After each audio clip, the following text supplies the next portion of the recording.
My brother, sister, and I spent every summer at Grandma Ellis's house when we were kids, and we loved it. My mom said that this was the Ellis family home.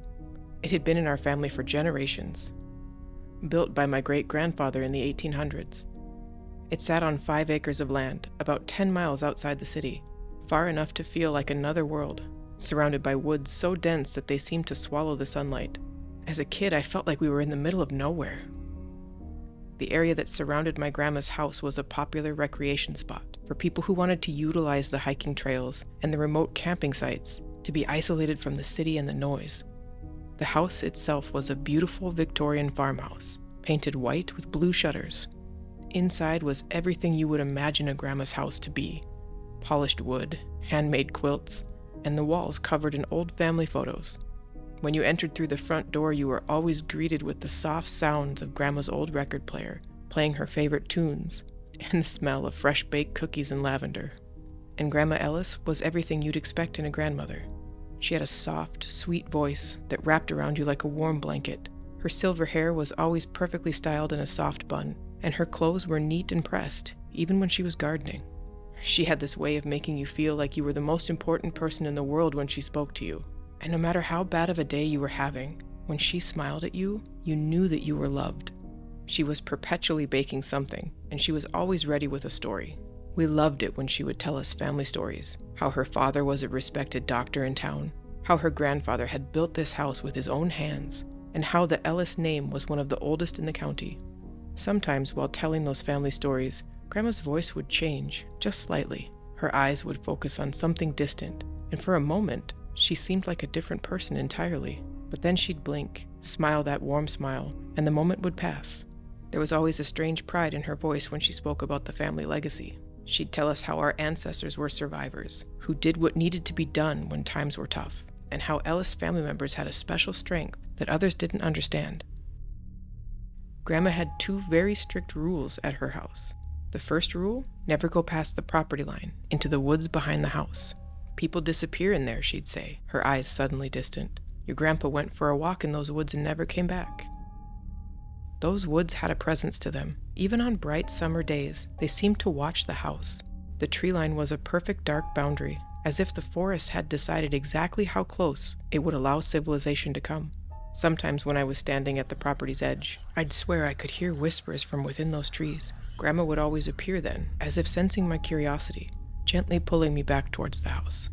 I remember asking her about Grandpa once. She wouldn't say much, just that they had only been married for a few years when he went missing. She was 28 when it happened. The few times I'd pressed for more details, Grandma would get this strange look. It wasn't quite sadness. It was something harder. The second rule at Grandma's house: never open the red door at the end of the hallway upstairs.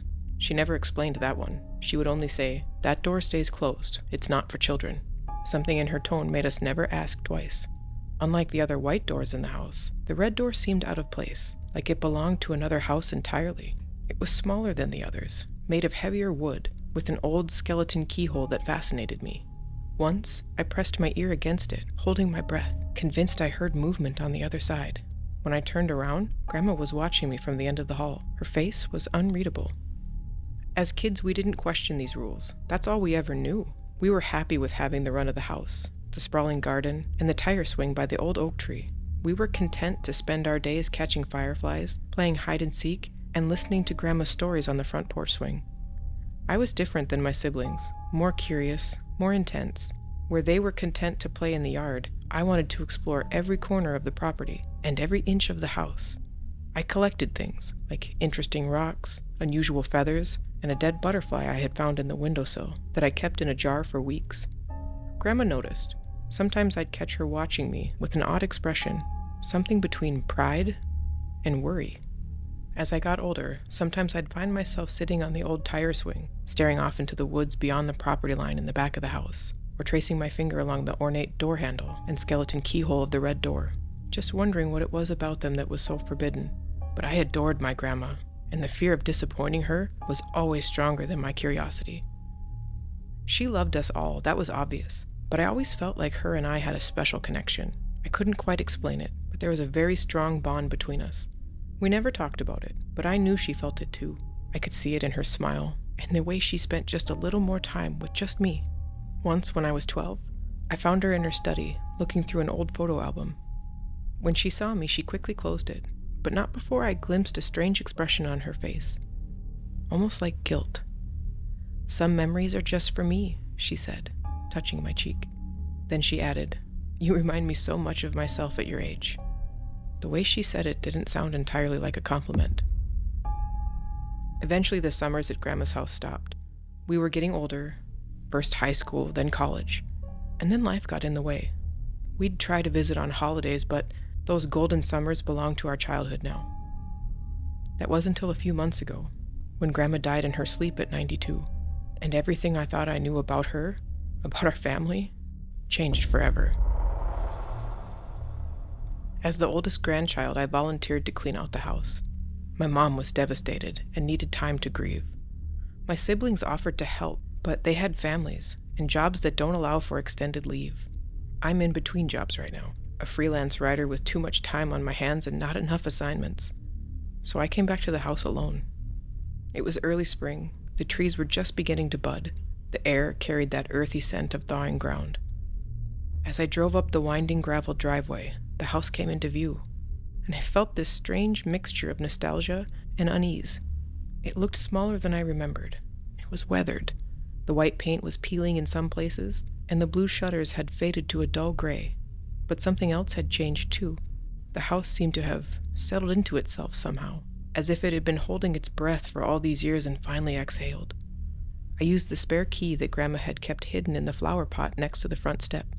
The lock resisted at first, but then suddenly gave way with a sound almost like a sigh. As I stepped through the front door, the air felt thick and undisturbed. The dust motes hung suspended in the afternoon light streaming through the windows, spinning slowly as I passed through them. The house was exactly as I remembered as a kid. The same floral wallpaper, the same creaking floors, the same grandfather clock in the hallway that was still ticking away as if Grandma had just wound it. But it felt different without her. Empty, quiet. No sounds of cookies being taken out of the oven or Grandma's favorite tunes being played on the record player.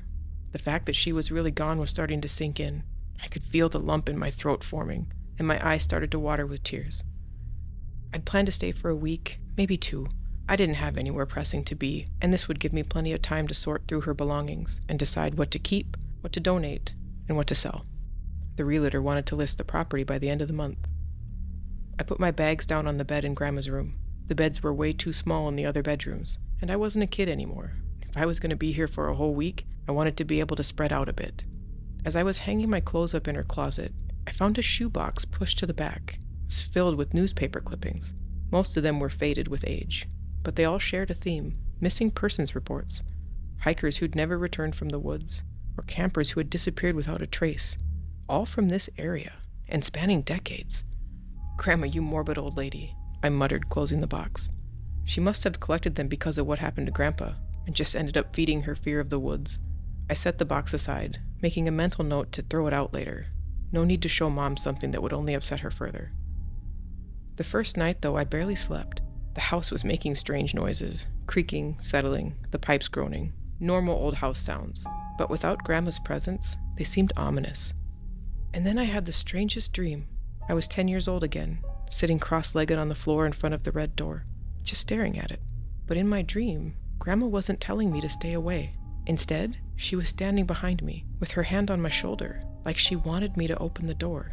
In the dream, the door began to leak. Not water, but something darker, thicker. It pooled around my small legs, soaking into my clothes. And still, Grandma urged me closer. "Put your ear to the door," she said. "Listen to them. Listen to their screams." I woke up drenched in sweat, the sheets tangled around my legs. For a moment, I could have sworn I smelled Grandma's lavender perfume in the room. And despite the closed windows, a cold draft swept across my face, as if someone had just passed by the bed. The next morning, the sunlight draining in through the curtains made that nightmare seem silly. I made coffee and took it to the front porch, just like Grandma used to do, every morning. The property looked different in the spring than it had during our summer visits.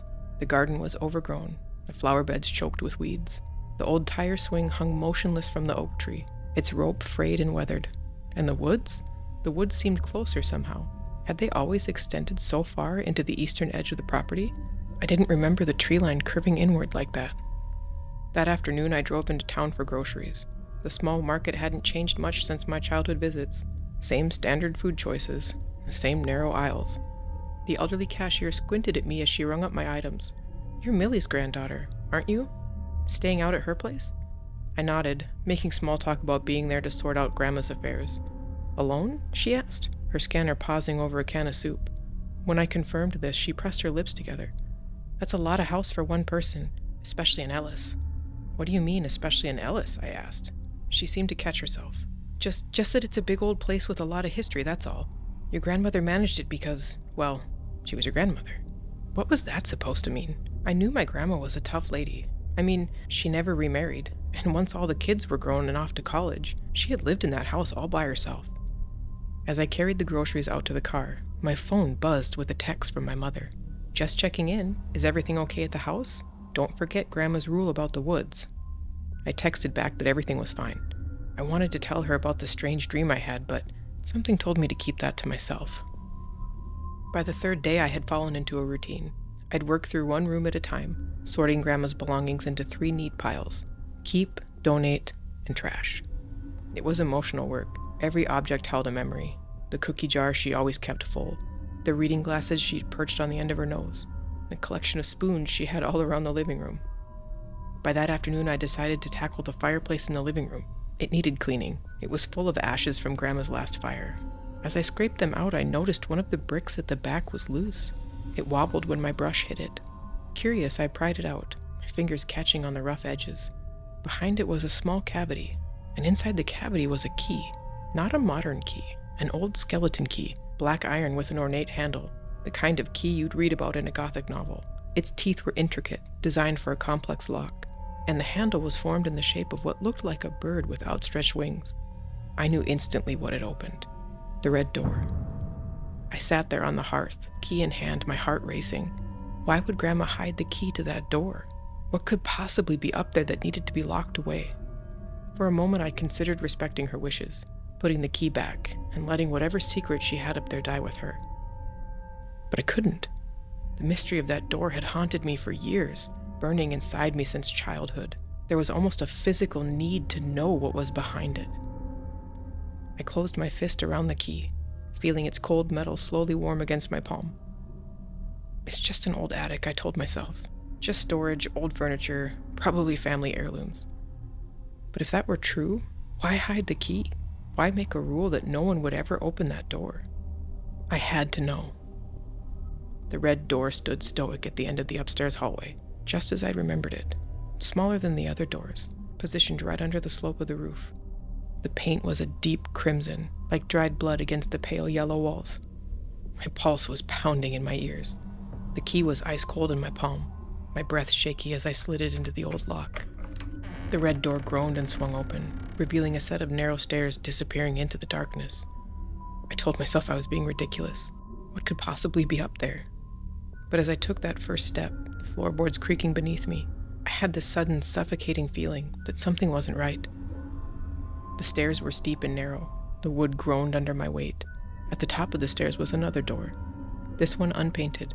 It opened into what was clearly an attic space, the ceiling sloping on both sides, the air thick with dust, and something else, a faint coppery smell I couldn't quite place.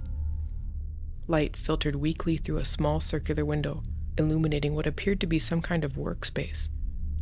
A desk against one wall, some filing cabinets, and in the center of the room, a single wooden chair, facing a wall covered in papers.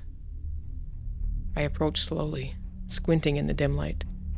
On the wall was a large map, surrounded by newspaper clippings and photographs, like something from a detective movie. I spotted a light switch by the door and flipped it on. What I saw made my blood run cold. The map was of Grandma's property in the surrounding woods. It was marked with red X's, and next to each X, a date, a name, sometimes a photo. Missing hikers, campers, or locals who'd taken a wrong turn, all vanished near Grandma's property. The wall was a meticulous record of disappearances, dozens of them, spanning decades. Newspaper clippings with headlines like, "Search continues for missing campers," and "Local man vanishes without a trace," were pinned to the wall surrounding the map. And Polaroids. The Polaroids showed faces, terrified faces, of people I didn't recognize, men and women of different ages.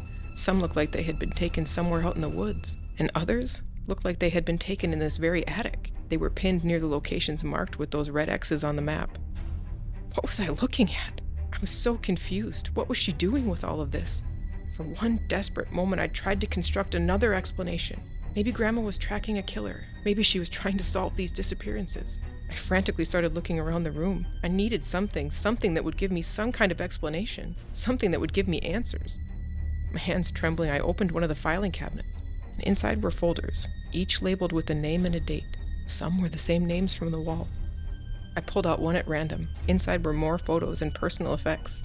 A detailed account written in Grandma's neat handwriting, describing how she'd followed them for days, learning their routines, and how she'd approached them with a story about her dog being lost in the woods, or how they were lost and asked her for help, how they followed her willingly, and how she'd watched as the light left their eyes.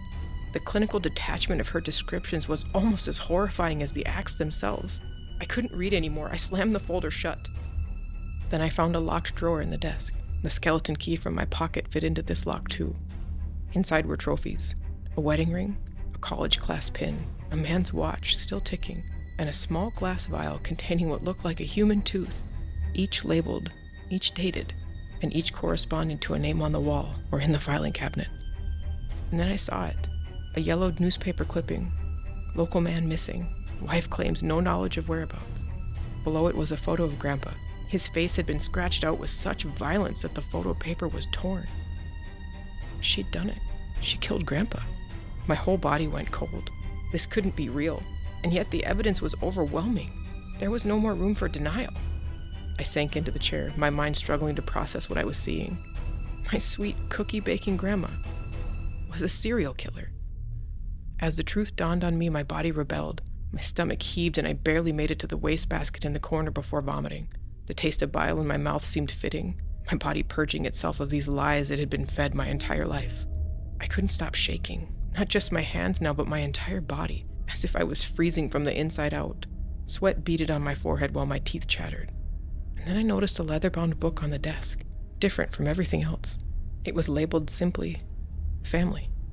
With trembling hands, I opened it. Inside was a meticulous family tree, dating back to the 1850s. But this wasn't an ordinary genealogy. Next to certain names were tallies, numbers. And I realized with growing horror that these were victim counts. Great-great-grandmother Elizabeth Ellis, 17 tally marks. Great-grandfather Thomas Ellis, 8 tally marks. Grandma's father, William Ellis, 23 marks. An aunt I had never heard of, Judith Ellis, 4 marks, with the words caught and executed in 1964 written beside her name. And Grandma herself, 31 marks and counting. Not everyone in the family tree had these markings. My mother's name was in there, but it was clean, no marks. The family book revealed patterns I couldn't ignore.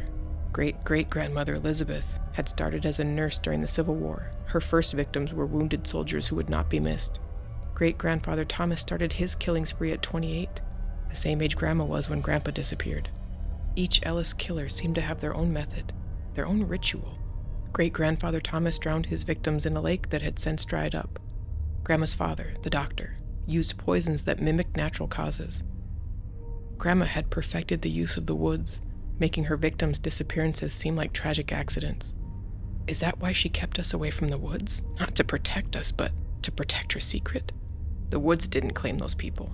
My grandmother did, just as her father had before her, and his mother before him. It was a family business, a family curse. Most disturbing were the notations beside each name, not just numbers, but words. Reluctant, eager, natural. The Ellis family had categorized their murderous tendencies, like wine connoisseurs rating vintages, and next to Grandma's name was written simply, the best of us all. Why? How? The loving woman who I'd spent so much of my childhood with, who'd bandaged my scraped knees and taught me how to bake bread. How could she be this monster? I caught my reflection in the window glass, my face pale and eyes wide. I looked away and then looked back, and just for a moment, I thought I saw Grandma's face looking back at me instead of mine. The same eyes, the same bone structure, the same intensity. I'd always been proud of looking like her, of being her favorite, a special bond that we shared. Now I wondered if what she saw in me wasn't love, but recognition, the same darkness, waiting to emerge. I couldn't breathe. The walls of the attic seemed to be closing in. The faces on the Polaroids watched me. Their disembodied voices were whispering in my head. I had to get out of here, away from this house, away from all of this, away from this curse. But as I stood to leave, a final, terrible thought struck me. I had her blood in my veins. I had her eyes, and I had her curiosity. What else of hers did I have, dormant inside of me? And now that I had opened the red door, would it awaken? I stumbled down the attic stairs, nearly falling in my haste. I slammed the red door shut behind me as if I could lock away the truth. Back in my room, I threw my belongings into my suitcase. I couldn't stay in this house another minute. Childhood memories came flooding through my mind. They were lies, all lies. But as I was packing, I noticed something on the bedside table that I hadn't seen before. A small leather-bound book, Grandma's diary. I shouldn't have opened it. I should have just left. But I didn't. The entries were sporadic and mundane at first. Daily activities, garden notes, recipes. And then I found entries about us, her grandchildren, how she loved our summer visits, and how she worried about us, how she wondered if we carried what she called the family darkness. As I flipped further through the diary, I found entries spanning decades. One entry from 1982 read, "Mother would be proud of how careful I've become. Not like Judith, who got sloppy and was caught.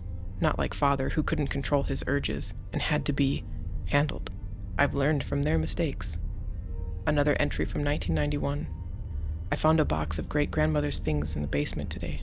Newspaper clippings about missing persons dating back to the 1890s.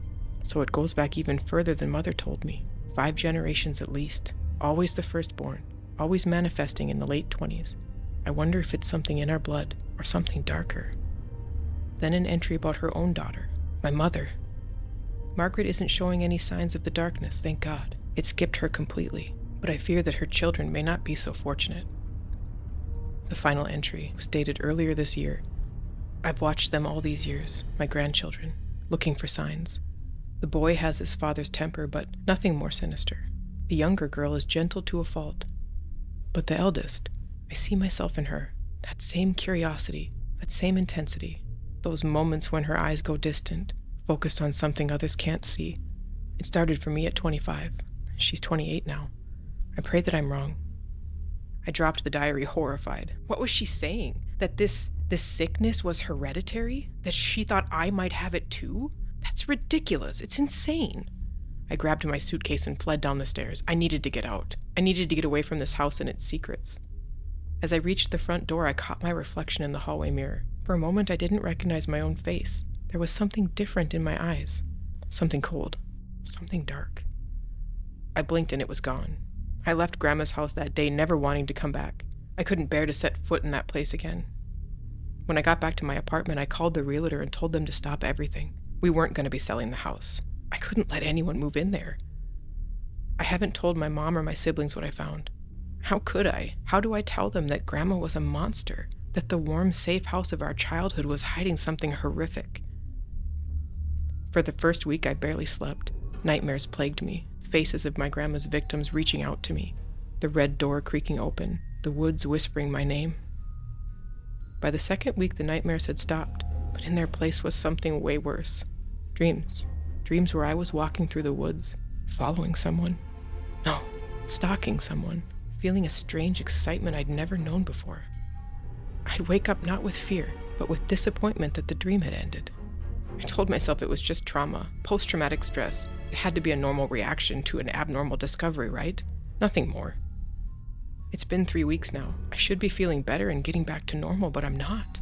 I've been researching our family history, public records and newspaper archives, genealogy sites even. Everywhere the Ellis family had lived, there were disappearances and unsolved murders, going back generations. And now I'm 28, around the same age Grandma was when she killed Grandpa, the age where the darkness starts to take over. Sometimes late at night, I find myself thinking about that wall of victims, about the meticulous records and hidden trophies. But instead of disgust, I feel something else. Admiration? I can't stop thinking about it. The planning, the precision, the perfect crimes that no one ever solved. Sometimes I catch myself standing in front of the mirror, studying my reflection, looking for her in my face, for the Ellis family eyes that Grandma said were a mark of our bloodline. I've taken up a new interest in researching missing persons cases, but the interest is going way beyond academic. I started following news stories about hikers who ventured into remote areas, calculating how long it would take for someone to be reported missing. I threw away my kitchen knives and then bought new ones, better ones, sharper. I told myself it was because I was cooking more. And then my appearance began to change. I lost weight, my skin became pale, my movements are more deliberate, precise.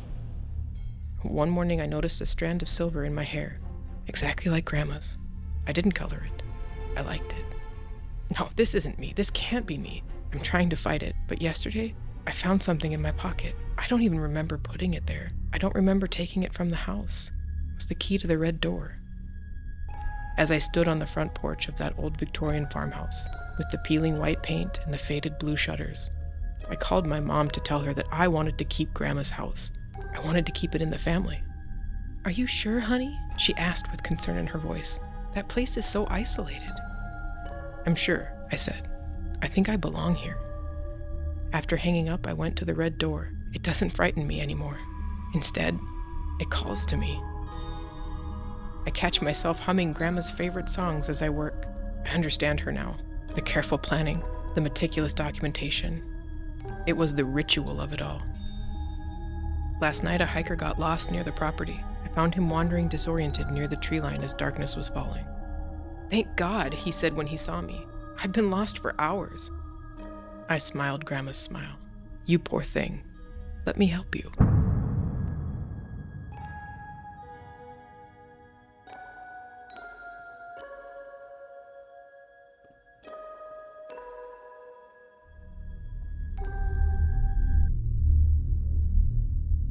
I never thought the scariest job I would ever have would be at the post office, but last month I opened a letter that should never even have been delivered. They hired me for something called the dead letter office, a forgotten corner of the main postal facility, down a hallway where the cleaning crew stopped coming, and the vending machines sat empty. The flickering fluorescent lights buzzed overhead like dying insects, casting sickly yellow light across the endless metal shelves packed with abandoned mail.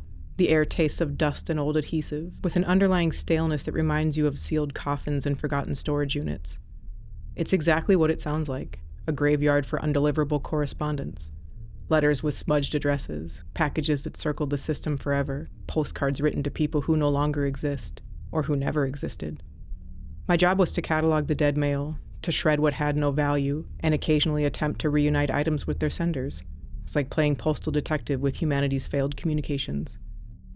Most days I worked alone, just me and thousands of messages that would never reach their intended destinations. The silence was so complete I could hear my own heartbeat echoing off the metal shelving.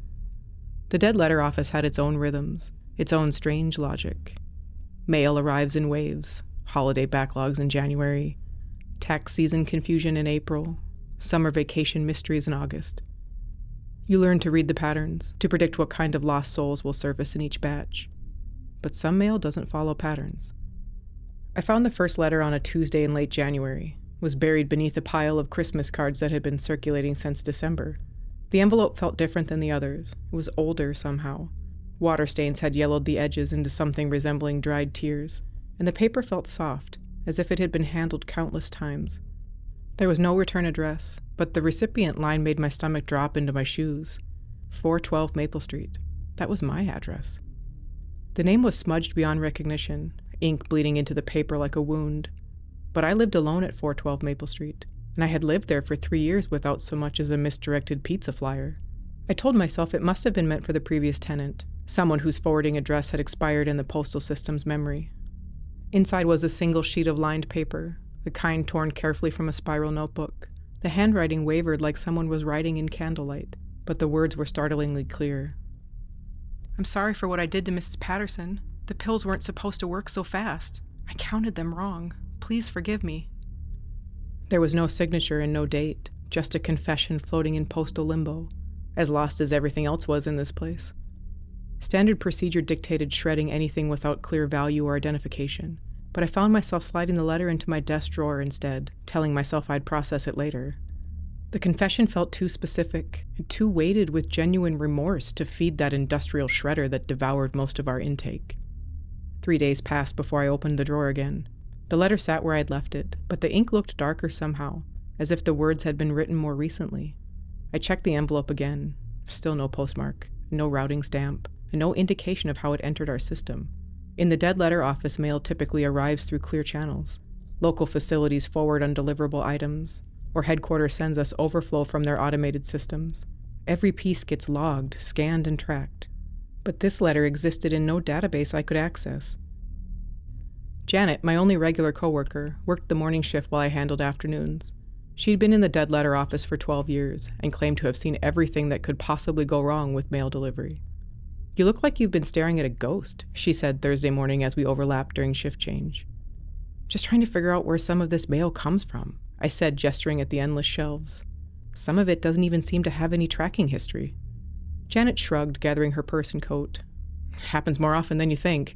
System glitches, manual sorts that bypass scanning, old mail that's been sitting in trucks or storage facilities for years. This place is where lost things come to die." But the next letter suggested something else entirely. I found it the following Monday, again during routine sorting, as if it had simply materialized among the other undeliverables. This one was addressed to 408 Maple Street, 4 houses down from mine. The house where Robert Smith lived with his adult son, David, though I'd only learned their names by checking the phone book that weekend, driven by a curiosity I couldn't explain.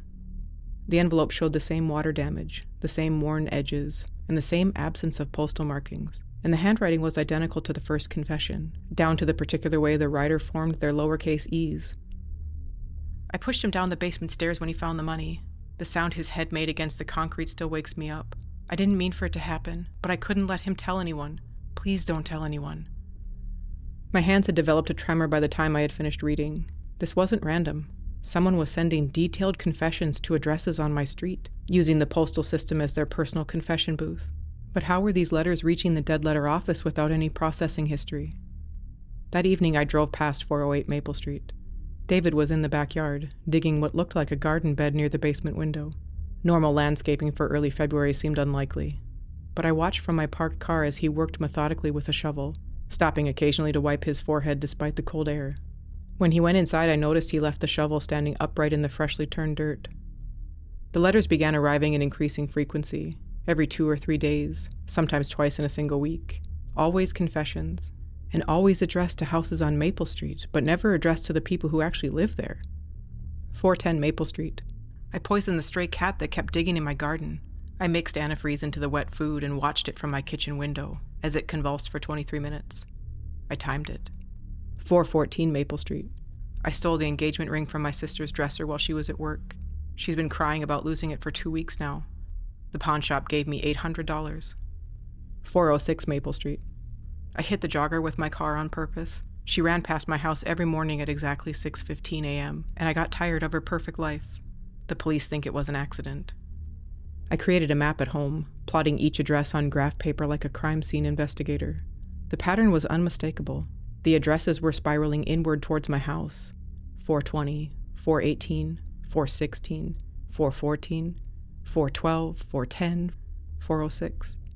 Each confession felt more immediate than the last, more detailed, as if the writer was growing bolder or more desperate. The handwriting remained consistent, the same shaky script that suggested someone writing in poor lighting or under emotional stress. By mid-February, I was spending my lunch breaks researching. I used the local paper's online archives, police blotters, obituaries, even missing person reports. I searched for any mention of Mrs. Patterson, any unexplained deaths involving prescription medication, and any basement accidents or suspicious cat deaths or hit-and-run incidents involving joggers. But nothing. Either these were elaborate fictional confessions, or the crimes hadn't been reported. Or, the thought that kept me awake at night, they hadn't happened yet. Was there a possibility I was reading advanced confessions? Predictions rather than admissions? It made a horrible kind of sense. If someone was planning these acts, writing out their guilt before committing the crimes, it would explain the fresh ink on the aged paper, and the letters that appeared without entering the postal system through normal channels. But that raised even more disturbing questions. How did the writer know I worked in the dead letter office? How did they know their confessions would reach me specifically? Janet noticed my deteriorating state by the 3rd week of February. "You're jumping at shadows," she said, watching me tear through a bin of mail with unusual intensity.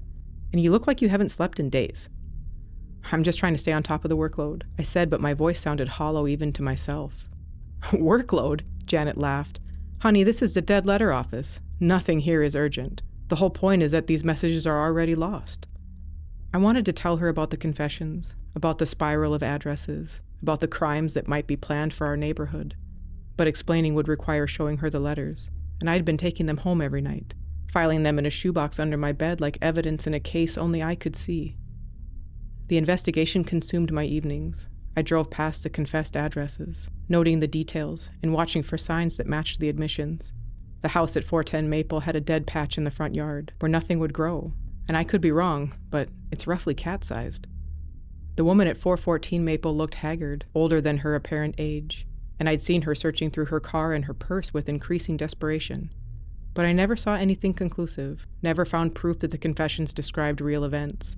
The ambiguity was worse than certainty would have been.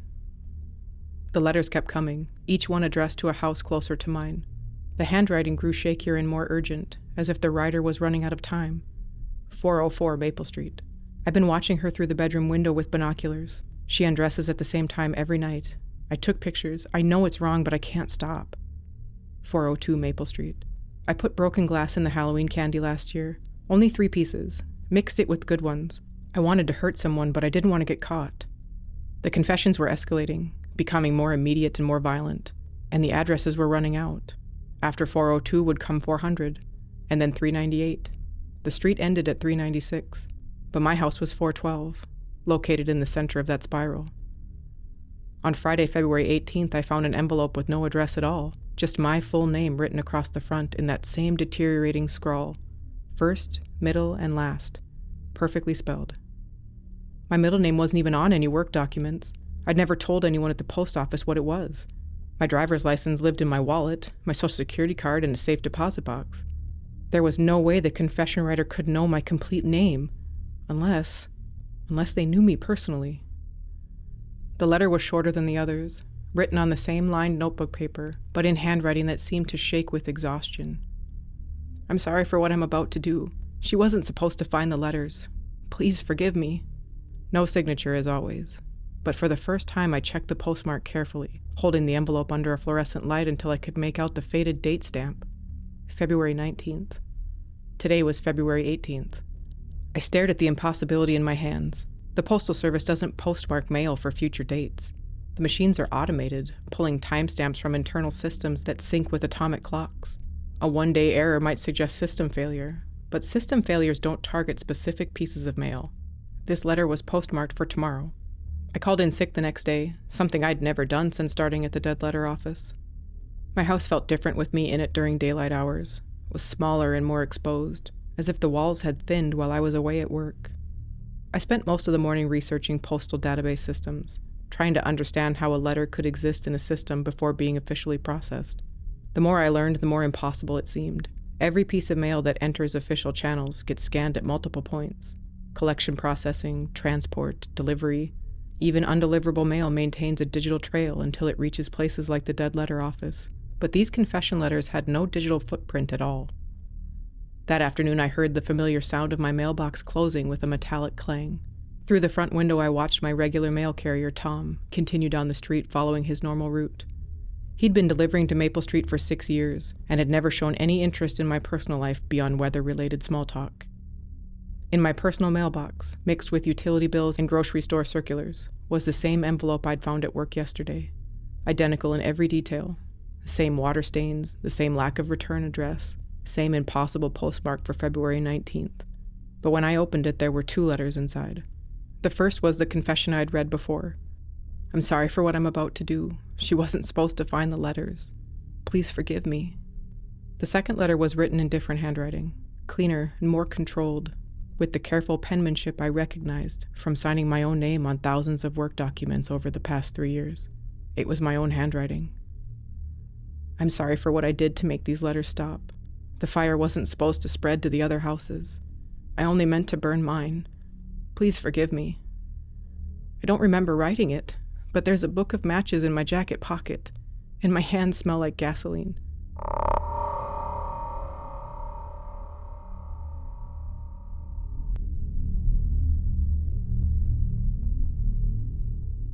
I've never understood why people think cemeteries are peaceful. These aren't places of rest where the dead sleep undisturbed. or where marble angels stand eternally watching over ordered rows of stone. Not in Shadowwood, anyway. Nothing rests easy here. The locals avoid this place. They take the long way around, even in the middle of the day. I can't say that I blame them. The forest has grown in too close over the years, its branches reaching over crumbled headstones like gnarled fingers, moss crawling across the weathered names that no one remembers. Most mornings, the fog clings to the ground, as if the earth itself is breathing out cold sighs of relief to have made it through the night. Today that fog is rolling right through me as I stand by the eastern gate, a sensation like cold water passing through my chest. I've never gotten used to it, even after all these years. You're probably wondering why I'm here. Well, I live here, and I work here. My job? Well, my job is to keep stupid people from doing dumb shit. Teenagers, thrill seekers, and ghost hunters. They all come here because they hear stories of how haunted this place is. And now with social media, people will come here and risk their lives for the potential of 10 seconds of viral fame. Shadowwood Cemetery is over 200 years old, and it was still in use until it was abandoned half a century ago. It sits in a small clearing about 2 miles from town, and has since been swallowed up by the surrounding trees. There's no path to get here, and you won't find it on any map, but that doesn't stop people from coming, and sometimes, from dying. I'm the caretaker. At least that's what I tell the few people who ask. Jamie, the odd one who tends to the forgotten cemetery deep in the woods. The one who discourages visitors. The one who seems to appear from nowhere when you cross the rusty gates. It's kind of flattering to know that I've become part of the local lore. It's fall now. I don't feel the autumn chill anymore, but I do remember what cold feels like, which is why I still wear my heavy coat. It's a habit, I guess, from a previous life. October 5th. Most nights I walk the perimeter. I check the locks and make sure the chains on the mausoleum are secure. I know every cracked pathway, every leaning stone, and every hollow where the ground has settled over a century of decay. The ravens know me too. They watch me from the twisted oak by the eastern wall, silent witnesses to my daily routine. The fall is always the worst time. The dying leaves and dark, chilling nights tend to bring out all the thrill seekers and seasonal paranormal enthusiasts. This October night, I can feel something different in the air. There's something waiting. There were some reporters out here doing a news story on the history of this place, gearing up for Halloween, which is only going to make things worse. More people are going to want to come out here for a scare. Something in the distance caught my attention. I hear them before I see them, whispers and laughter cutting through the stillness, flashlight beams dancing between the trees. "Bro, this place is perfect for the channel," a young man's voice trying to sound braver than he feels. "Ghost hunting at Shadowwood Cemetery? We'll get so many views." There's 4 of them, college kids I'm guessing, 2 boys and 2 girls. They have expensive camera equipment and are passing around a bottle of something. As I quietly step out from behind the Delancey family crypt, I raise my hands up and stand in the middle of the path, trying to give the illusion of blocking their way. "Sorry guys, the cemetery's closed." I must have startled them. The tallest one nearly dropped his camera. "Jesus, man, where did you come from?" "You need to leave." I kept my voice flat and calm. "It's not safe here after dark." The girl with blue hair laughed, emboldened by whatever was in that bottle. "What are you going to do, call the cops? This place has been abandoned for like 50 years. "Not abandoned, just forgotten, and you really don't want to be here tonight." The second guy, the quiet one in the back, shivers despite himself. I can tell that he feels it. Some people just do, the wrongness of this place. "What's in there?" Blue hair points to the mausoleum that stands at the center of the cemetery. It's larger than the rest, and much older, the stone darkened with age, and the door secured with heavy chains. "I've heard that's where they put the sheriff," she continued. "There's nothing in there that concerns you." I step forward, my voice dropping to a growl. Though I can't physically stop them, I've learned that my presence alone can be powerful. I position myself between them and the mausoleum. "Go home. There are plenty of other places to make your videos." The tall one tried to step around me. "Come on, we just want to take a look." "No!" Something in my voice stopped him cold. "That's Sheriff Silas Greaves in there, and trust me when I say you don't want to wake him up." The quiet boy tugged at his friend's sleeve. "Let's go, Jake. That guy's crazy, and this place feels wrong." Blue hair rolls her eyes, but I can see the doubt creeping in. "Whatever, we'll just come back tomorrow during the day." "Do that, and I'll be here." I stood firm and watched them retreat, grumbling back through the gates, their flashlights fading into the darkness of the surrounding woods. As I inhale slowly, tasting the damp night air, I realize that was close. Too close. And they'll be back. They always come back. All of the curious thrill seekers who don't believe the stories. Each year they get bolder, with their new equipment and their live streams, and their need to provoke something beyond their understanding. I check the chains on the mausoleum door again. They're holding firm, for now. But it's only October 5th. The closer we get to Halloween, the worse it gets. It may not seem like such a big deal. Just keep them away, keep the chains secure, and keep that old sheriff locked inside his tomb until dawn. And just hope and pray that that's enough. As I take a seat on the worn stone bench and watch the moon climb higher in the sky, I exhale a breath that feels like I've been holding since the sun went down. They don't know what lies in wait here every night in the Shadowwood, but I do. Sheriff Silas Graves wasn't just some local lawman buried with honor. The history books don't tell his true story. The townspeople made sure of that back when they sealed him away. Greaves ruled this area with cruelty in the 1770s, when Shadowwood was just a struggling timber town at the edge of the frontier. They say he'd hang a man for looking at him wrong. They say he took what he wanted: land, livestock, women. And they say his knuckles were always split from beating confessions out of the innocent.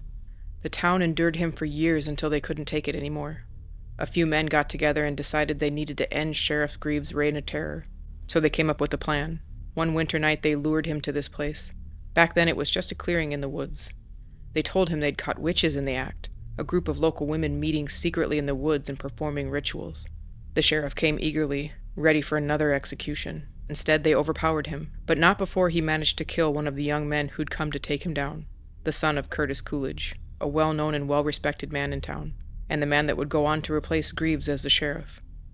They dragged Sheriff Greaves to a stone chamber they'd prepared and sealed him in alive, with only a small opening to prolong his suffering. They buried the body of Coolidge's son in the ground right outside the stone mausoleum, right in front of that small opening, so it would be the last thing Greaves ever saw. They said now he could spend the rest of his time by himself, unable to unleash his cruelness outside of his tomb. For days they could hear him screaming, cursing them and promising vengeance. Until finally, silence. As the years went on, they built the cemetery around his tomb, a prison disguised as a mausoleum. Each new grave was a weight to hold him down, each death a reminder of his failed duty to protect. They thought they had sealed him away for good, but someone that evil, there's no way he could stay dead forever. They didn't understand what they had created. With every new body laid in this ground, with every grief-stricken tear that soaked this soil, he grew stronger. The dead fed him somehow. Their passage from this world to the next created something that he could use. Soon after his death, the knocking started. It was soft at first, just a tapping from the inside of the sealed mausoleum, and then eventually it got louder and more insistent. People would swear they could hear old Sheriff Greaves inside that mausoleum trying to get out. The town elders added chains in 1875, blessed by 7 preachers from 7 churches. It helped, but only for a while. But as the time passed and he grew stronger, they had to learn the rules of how to keep him dormant. But there did seem to be some limitations to his reach. He remained quiet until provoked. Knocking on his door will wake him. He can only emerge between midnight and dawn, and he grows stronger with every death.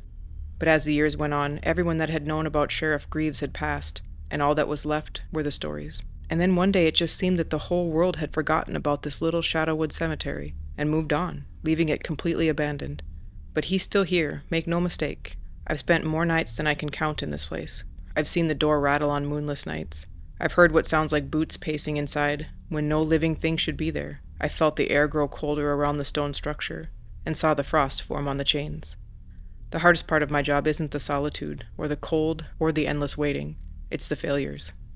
Every time I have to dig a fresh grave beneath the oak tree, I wonder again if this job is worth it. Year after year after year, it's the same cycle. Warning, failing, and burying. Sometimes decades pass without incident, and I almost convince myself the sheriff is weakening, and that perhaps someday I might finally be able to rest. But then another soul breaches the gates, and it begins again. What keeps me here? Maybe it's the knowledge that I'm the only one left who understands the true threat that lies within that mausoleum. It's been a pretty good run lately, though. Only 3 people have died since the cemetery was officially abandoned and forgotten 50 years ago. Each one of them leaving me with the grim task of burying them in unmarked graves far from the main paths. The first was a historian, came asking questions about the founding families, picked the lock on the mausoleum. I found pieces of him scattered throughout the forest. The official report called it an animal attack. The second was a pair of teenagers who snuck into the mausoleum on a dare. They left the gate open behind them. Only one of the bodies was recovered, the girls. They never found the boy. The third happened just last summer. It was a live streamer with 20,000 followers watching as he approached the mausoleum. Knocking on death's door is what he called the segment. The feed cut out just after midnight. I found what was left of him at dawn, arranged in a tableau that still haunts me. His eyes were missing. His camera was intact, but the memory card was destroyed. I buried him beneath the old oak, unmarked, just like the others, and added another stone to my burden. Tonight feels different, though. The air has a charge to it, like before a lightning strike. The ravens haven't left their perch in the oak tree, even though it's well past time for them to roost. Something is changing at Shadowwood Cemetery. I think Sheriff Greaves is waking up. October 15th. The group of college kids came back, just as they'd promised, and this time they brought friends. I chased them off again, but not before they filmed the exterior of the mausoleum for their channel. 50,000 views already, comments asking for more, daring them to go inside. I checked the chains and the lock just to make sure. Last night I heard knocking from inside, not the usual restless shifting, but deliberate. 3 slow knocks, and then silence. And then 3 more. He knew they were coming. He was preparing. After the kids had finally left, a memory flashed through my mind. Another Halloween, a group of teenagers with a crowbar, the sickening snap of the lock breaking. I remember the girl with the red coat who ran first. She almost made it to the gate. Almost. I remember how the sheriff moved. Not walking, but stuttering jerks like a film missing frames. How he reached her in seconds despite her head start. I remember the sound she made. Not a scream, something worse. I snap out of the memory and feel terrible knowing that it can happen again, and I'm truly helpless to stop it. October 25th. I usually don't feel exhausted. I usually don't feel anything, but today I think I'm tired. Sometimes my hands pass through solid objects when I'm not concentrating. Little slips, signs of my fatigue. The blue-haired girl returned alone yesterday morning. I found her making charcoal rubbings of the weathered lettering on the mausoleum door. S. Greaves, 1732. Sealed, 1774. May God have mercy. What does sealed mean? She asked when I approached. No fear this time, just curiosity. It means he wasn't dead when they put him in there, I answered, surprising myself with the honesty. She studied my face. You talk about him like he's still alive. I didn't answer. I'm writing my thesis on forgotten historical sites, she continued. This place doesn't show up on any registry, but the stones date back to the 18th century. Why was it abandoned? I guess because it had served its original purpose, and over time, people just moved on. Well, most of them anyway. She laughed, but it faded quickly. You really believe it's haunted, don't you? What's your name? I asked instead of answering. Ellie. She studied me for a long moment, her head tilted slightly. You know, I've been researching Shadowwood for months. There are stories about this place going back generations, and there's always a caretaker mentioned, always someone warning people away. Something in her gaze made me uncomfortable, like she was seeing more than she should. Some of the descriptions in the old journals, she hesitated. They sound a lot like you. I frowned and looked away. People see what they want to see. Or maybe some things don't change. She took a step closer, lowering her voice.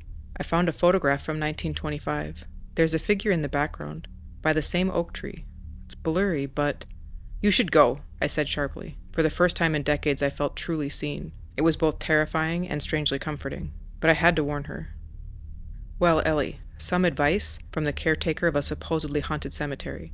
Don't come back on Halloween. Don't bring your friends, and never, ever knock on that door. She left without arguing. Something in my voice must have convinced her, at least temporarily. But I know the pull of this place, the way it whispers to the curious, the way it draws them back again and again, until the inevitable happens. I've tried everything over the years. Barriers, warnings, threats. Nothing works for long. And there's only so much I can do. The sheriff wants company, and somehow he finds a way to ensure he gets it. October 31st. The morning of October 31st dawns gray and cold, the kind of biting chill that sinks into your bones. Mist weaves itself between the headstones. The iron chains on the mausoleum door are coated with a thin layer of frost. Ugh, I hate Halloween. All day I wait, tense as a bowstring, but no one comes. By sunset I allow myself the faintest hope. Perhaps this year will be different. Perhaps the warnings took hold. That hope died at 11:42 p.m. Voices from the gate, flashlights and laughter. That sound too loud, it's too forced. I count 6 of them as they spill into the cemetery. Ellie with her blue hair, the boys from before. They're dressed for Halloween, cheap costumes half hidden under their jackets. They carry a bottle of whiskey, a Ouija board, and something worse, a small sledgehammer. I step into their path. Hey now, I told you not to come back. The tall one, Jake, startles, and then recovers with a sneer. Dude, it's Halloween. We've got every right to be here. This isn't public property, I say, and you're making a terrible mistake. Relax, says the girl I haven't seen before. She's dressed as a witch, with a plastic cauldron serving as a makeshift purse. We're just gonna do a little seance, film some content, and then be on our way. No harm done. Ellie won't meet my eyes. She knows better, but peer pressure is a powerful thing. You need to leave, I say more forcefully. Right now, before midnight, my tone getting a lot more forceful as the time inches closer. As Jake steps closer, I can smell the alcohol on his breath. Or what, caretaker? You gonna call the Ghostbusters? The quiet boy from before, I heard someone call him Thomas. He hangs back. Guys, maybe this isn't such a good idea. This place does feel weird tonight. It's a cemetery on Halloween, dumbass. It's supposed to feel weird. Jake laughs, but it's hollow. I took out my pocket watch. 11:53 p.m. Last chance, I say quietly. Walk out that gate and don't look back, before it's too late. For a moment I think Ellie will listen. She takes half a step backwards, and her eyes meet mine, and I see recognition there. Understanding, perhaps. Then Jake moves right past me, heading straight for the mausoleum at the center of the cemetery. Come on, let's wake up this famous sheriff. I brought something that'll help with those chains. He holds up the sledgehammer, moonlight glinting off the metal head. Time slows as I lunge for him, but what am I gonna do?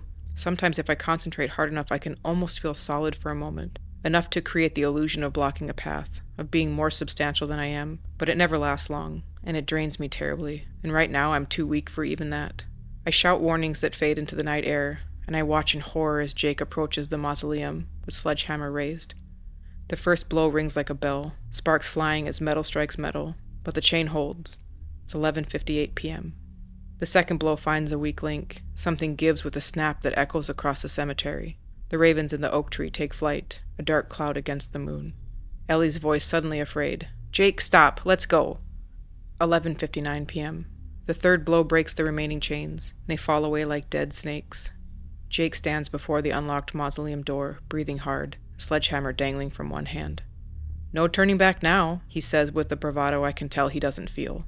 Let's see what's got this caretaker so spooked. Midnight strikes as Jake raises his fist to the ancient door. 3 knocks, sharp and deliberate. Sheriff Greaves, he calls, his voice cracking slightly. Anyone home? In that moment, everything fell silent. There's no wind, no distant cars, and no sounds of the night's creatures. And then, from inside the mausoleum, 3 knocks answer. Ellie screams, and Thomas turns to run, and the others stand frozen in disbelief as the door creaks open, just an inch. It's a trick, Jake whispers, but he's backing away now, sledgehammer forgotten on the ground. It has to be a trick, some kind of joke. The door creaks open wider, but what emerges isn't the skeletal remains that they expected. First a hand, not decomposed, but wrong, the skin gray-white like river clay, the fingers too long, the joints bending in unnatural directions. Dirt-packed nails curved into talons. Then a shape fills the doorway, tall, impossibly tall, unfolding from a space that couldn't possibly contain it. A uniform once proud, now stained black with centuries of decay. The silver star on its chest catching the moonlight, reflecting it back distorted. And the face, God, that face. Not rotted away, but somehow preserved in a perpetual state of dying. Skin stretched tight over sharp cheekbones, lips pulled back in a permanent snarl, milky and vacant eyes that hadn't seen daylight in 2.5 centuries. Yet somehow burning with recognition as they fixed on Jake. The sheriff's mouth opened, a black void that seemed to swallow the cemetery's dim light, and when he spoke, his voice was like gravel being crushed. You knocked. I closed my eyes. I've seen what comes next, and I can't bear to watch it again. The screams tell me everything I need to know. By dawn, the cemetery is quiet again, and I walk amongst the headstones, collecting the scattered remains of Halloween costumes, a witch's hat, a plastic fang, and a camera with a shattered lens. The mausoleum door stands open, the chains lying broken on the ground. Inside, nothing but empty darkness. He's returned to his rest until next time. I gather what's left of them. It doesn't take long. The sheriff was thorough this time. I dig the graves myself as I always do, brand new unmarked mounds beneath the oak tree. As I work, I feel the weight of my failure, the guilt that never lessens, no matter how many years pass. I should have tried harder, done more, found a way to keep them out. The sun climbs higher, burning away the morning mist. In the harsh light, I look down at my hands on the shovel handle and notice how the sunlight passes right through them, transparent and ghostly. It happens sometimes when I'm tired, when the veil thins, and when I forget what I am. I'm so damn tired of this. I let out a sigh as I sit on the headstone that marks my grave under the twisted oak. The stone is so weathered now you can barely read my name. Jamie Coolidge, 1756 to 1774. I was 18 years old when my father told me the plan.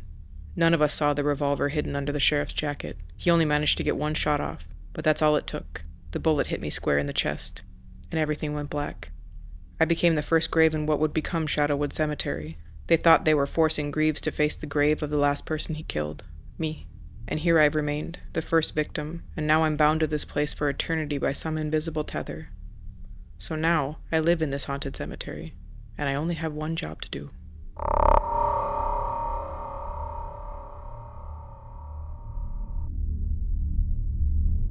Some routines become prisons without you even noticing.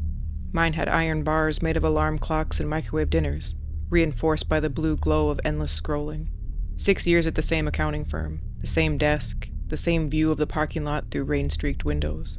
Home to the same apartment where takeout containers accumulated like sediment layers in an archaeological dig. I started to notice strange occurrences around my apartment. Coffee that tasted wrong, not bad, just different, like it had been sitting in someone else's cup for a while. I could swear my bathroom mirror was showing a reflection that blinked a half a second too late. And I'm pretty sure the digital clock on my nightstand started running backwards for exactly 17 minutes every Tuesday. It was small things, the kind of details you convince yourself you're imagining, the kind that make you question whether you're losing your grip on the ordinary world, or just searching for something to make you feel anything. My coworkers began to notice too, although they were too polite to say anything directly. Sarah from HR would pause mid-sentence when I entered the break room, her eyes tracking my movements with the careful attention people reserve for unstable things. Kevin from IT started avoiding eye contact entirely, his fingers drumming nervous rhythms on his desk whenever I passed. I couldn't blame them. I'd been forgetting conversations, arriving late to meetings I didn't even remember scheduling, and I complained that my coffee tasted like metal most days. Nothing will ruin your day faster than a bad cup of coffee. The morning that it all changed started like any other broken day. My coffee tasted like pennies and disappointment, and I was stuck in traffic that crawled forward like a large animal slowly dying. The radio was droning about weather patterns while I sat in my car, watching the city wake up around me with the detached interest of someone observing life through aquarium glass.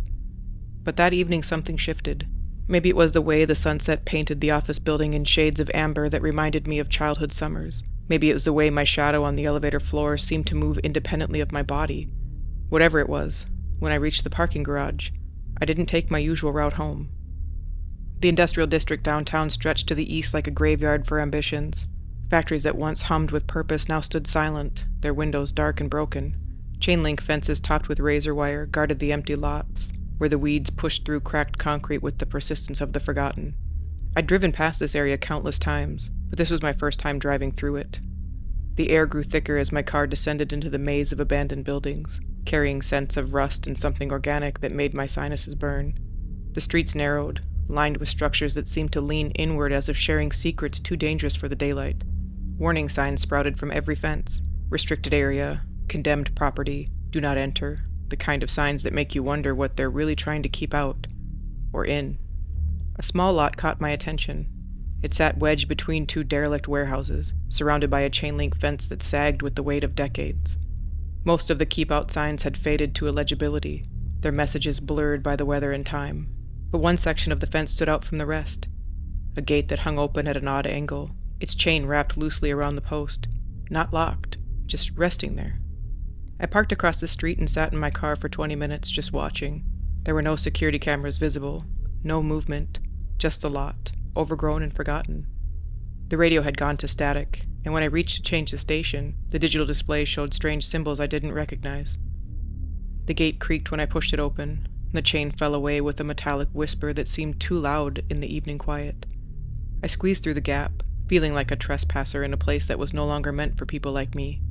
The lot was larger than it appeared from the street. Concrete slabs jutted from the earth like broken teeth, surrounded by weeds that grew in patterns that almost suggested some kind of intelligent design. The rust-colored stains that marked where the machinery had once stood reminded me of the outline of a dead body at a crime scene. There 1 minute, and gone the next. The air carried the same metallic taste I'd been noticing in my coffee, but stronger now, mixed with something sweet and cloying that made my stomach turn. I walked for maybe 10 minutes, following paths that seemed to exist only when I wasn't looking directly at them. The temperature dropped with each step, despite the warm evening. My breath began to mist, and somewhere in the distance, I could hear music, a melody that sounded familiar, but I couldn't quite place it. And that's when I saw it. The door stood alone in a small clearing, maybe 50 feet from the nearest building. There were no walls or no structure, just a door frame with an open door, standing upright like a monument to architectural impossibility. It was old but intact, dark wood with iron hinges that should have been rusted through but weren't. The frame was carved with patterns that seemed to shift when I looked at them, spirals that became eyes, and geometric shapes that suggested faces screaming in a silent agony. The wood frame felt warm to the touch, warmer than the cooling air around it, and when I pressed my palm against it, I could feel something underneath the surface, a buzzing. Like a swarm of bees or a live electrical wire was buried in the wood. The door itself hung open, revealing nothing but the lot beyond. But the air that moved through the frame carried scents that didn't belong, like ozone and copper, and wet earth and something floral that reminded me of funeral homes. This had to be something like a prop from a movie set. It was abandoned by the film crew. I circled it twice looking for the trick, support beams hidden in the weeds, or anything that would explain why a door was standing in the middle of an empty lot with no building to contain it. And when the wind moved through the frame, the door swayed gently on its hinges. The sound it made wasn't quite a creak. It was more like a sigh, or something breathing. Street art, I decided. Some elaborate installation by an artist with more vision than sense. The kind of thing that gets featured in magazines about urban decay and forgotten spaces. I remembered reading something about those metal obelisks that kept appearing in remote locations a few years back. Utah, Romania, and California. Always the same pristine steel, always perfectly placed, and always gone before anyone could ask the right questions. This must have been something like that. Man, artists are weird, I chuckled to myself, and without thinking I stepped through the door, and the world changed. Not all at once, not like stepping through a portal in a fantasy novel, more like the way your eyes adjust to the darkness, details emerging gradually from what appears to be nothing. I was still in the same lot, the same concrete slabs, the same weeds, the same warehouse walls rising in the distance. But everything felt wrong. No, it was wrong, in ways that made my forehead start to sweat as my pulse raced. The sky was the color of old brass, tarnished and sick, hanging low like a ceiling about to collapse. The buildings around me were the same structures I'd seen from the street, but aged decades beyond recognition. Windows were boarded with wood that had rotted to pulp, and vines crawled up the walls like veins on the back of a dying hand. Their leaves were the wrong shade of green. And the silence? It was the kind of silence that invites all the unwanted thoughts you'd hidden away, and it was periodically broken only by the sounds that shouldn't exist, whispers without words, footsteps without bodies, and the distant sound of children laughing in a place where no children should be. I turned around, expecting to see the door behind me, but it was gone. No, not gone, moved. It now stood about 20 feet to my left, in a slightly different position, facing a different direction. The carvings on the frame were different too. They were more elaborate and more disturbing, faces that seemed to follow my movement, and hands that reached towards me with fingers too long and jointed in places human fingers weren't meant to bend. The panic started as a flutter in my chest, a reasonable response to an unreasonable situation. I walked to where I remembered the door being, searching the ground for any signs of how it might have been moved. There were no drag marks, no disturbed weeds, nothing. And when I looked up, the door was gone again. This time I found it behind me, closer to the warehouse. The wood seemed darker now, the iron hinges more pronounced, and the opening? It was definitely narrower, as if the door was slowly closing, swallowing its own exit. I approached it carefully, like you might approach a wild animal. The door waited, patient and still. Beyond the frame I could see the lot stretching away, but it was definitely the wrong lot. The one I had entered had been overgrown but maintained some semblance of order, but this one looked like it had been abandoned for decades. Cars sat rusted in the weeds, their tires flat and their hoods raised like gaping mouths. But these weren't normal cars. These were cars I had never seen before, designs that had never existed, chrome details that formed patterns that hurt to look at directly. Shopping carts lay on their sides, filled with trash that had long since decomposed into unrecognizable mulch, except for the occasional glimpses of something that might have been alive once. A traffic light hung from a pole that had no intersection to cover. Its colored lenses looked dark and cracked, but as I watched it began to cycle through colors that didn't exist, shades of purple that made my eyes water, and greens that seemed to move independently of the light itself. I walked through what once had been a residential area. The houses stood like rows of expired cans of food, their roofs caved in, their windows dark, and their walls bulging like they were about to burst. But the wrongness went deeper than abandonment. Front yards had become jungles of weeds and trees, but the plants were wrong too. Flowers that bloomed in strange geometric patterns, grass that grew in perfect spirals, and trees whose branches reached towards the ground instead of the sky. Street signs were illegible. Their names were corroded away by weather and time, and possibly something else. It was still my town. I knew where I was, and I recognized the general layout, the shapes of the street, the way the land rose and fell, This was where I lived, where I worked, and where I'd spent my life. But it was all wrong somehow, like a photograph that had been left in acid too long. Its reality dissolved and reformed into something malevolent. A strange feeling was coming over me, a fear so deep that it started in my DNA, a primal instinct telling me that this wasn't a place that had been evacuated or forgotten. This was a place that had been hollowed out, sucked dry of whatever it was that makes a place feel alive. The very air seemed thinner, as if something vital had been extracted from it, and in the extraction, something else had been left behind. What happened here? I found the first evidence of other inhabitants near what once had been the elementary school. The playground equipment was still there, but the swings had hung from chains that were too long, and the slides curved in impossible directions. A merry-go-round that had fused with something organic, its metal bars grown through what looked like bone. And scattered around the playground were toys. Not children's toys, but adult-sized replicas. Dolls the size of people, their faces melted and reformed into expressions of perpetual screaming. Blocks that spelled out words and languages I had never seen before. A rocking horse whose eyes followed my movements with an intelligence that made my skin crawl. I'd been walking for maybe an hour when I heard the first real sound, a low growl coming from somewhere behind me. Not the growl of a dog or any animal I could identify. It was something deeper and more guttural, the kind of sound that makes your primitive brain scream warnings your conscious mind hasn't had time to process. I turned slowly, not wanting to make any sudden movements. The street behind me was empty, but something was moving in the shadows between two houses, something large and dark that seemed to flow rather than walk. It emerged into the tarnished light. My brain struggled to catalog what I was seeing. Its fur was patchy, revealing areas of exposed muscle and bone that gleamed wet in the brass light.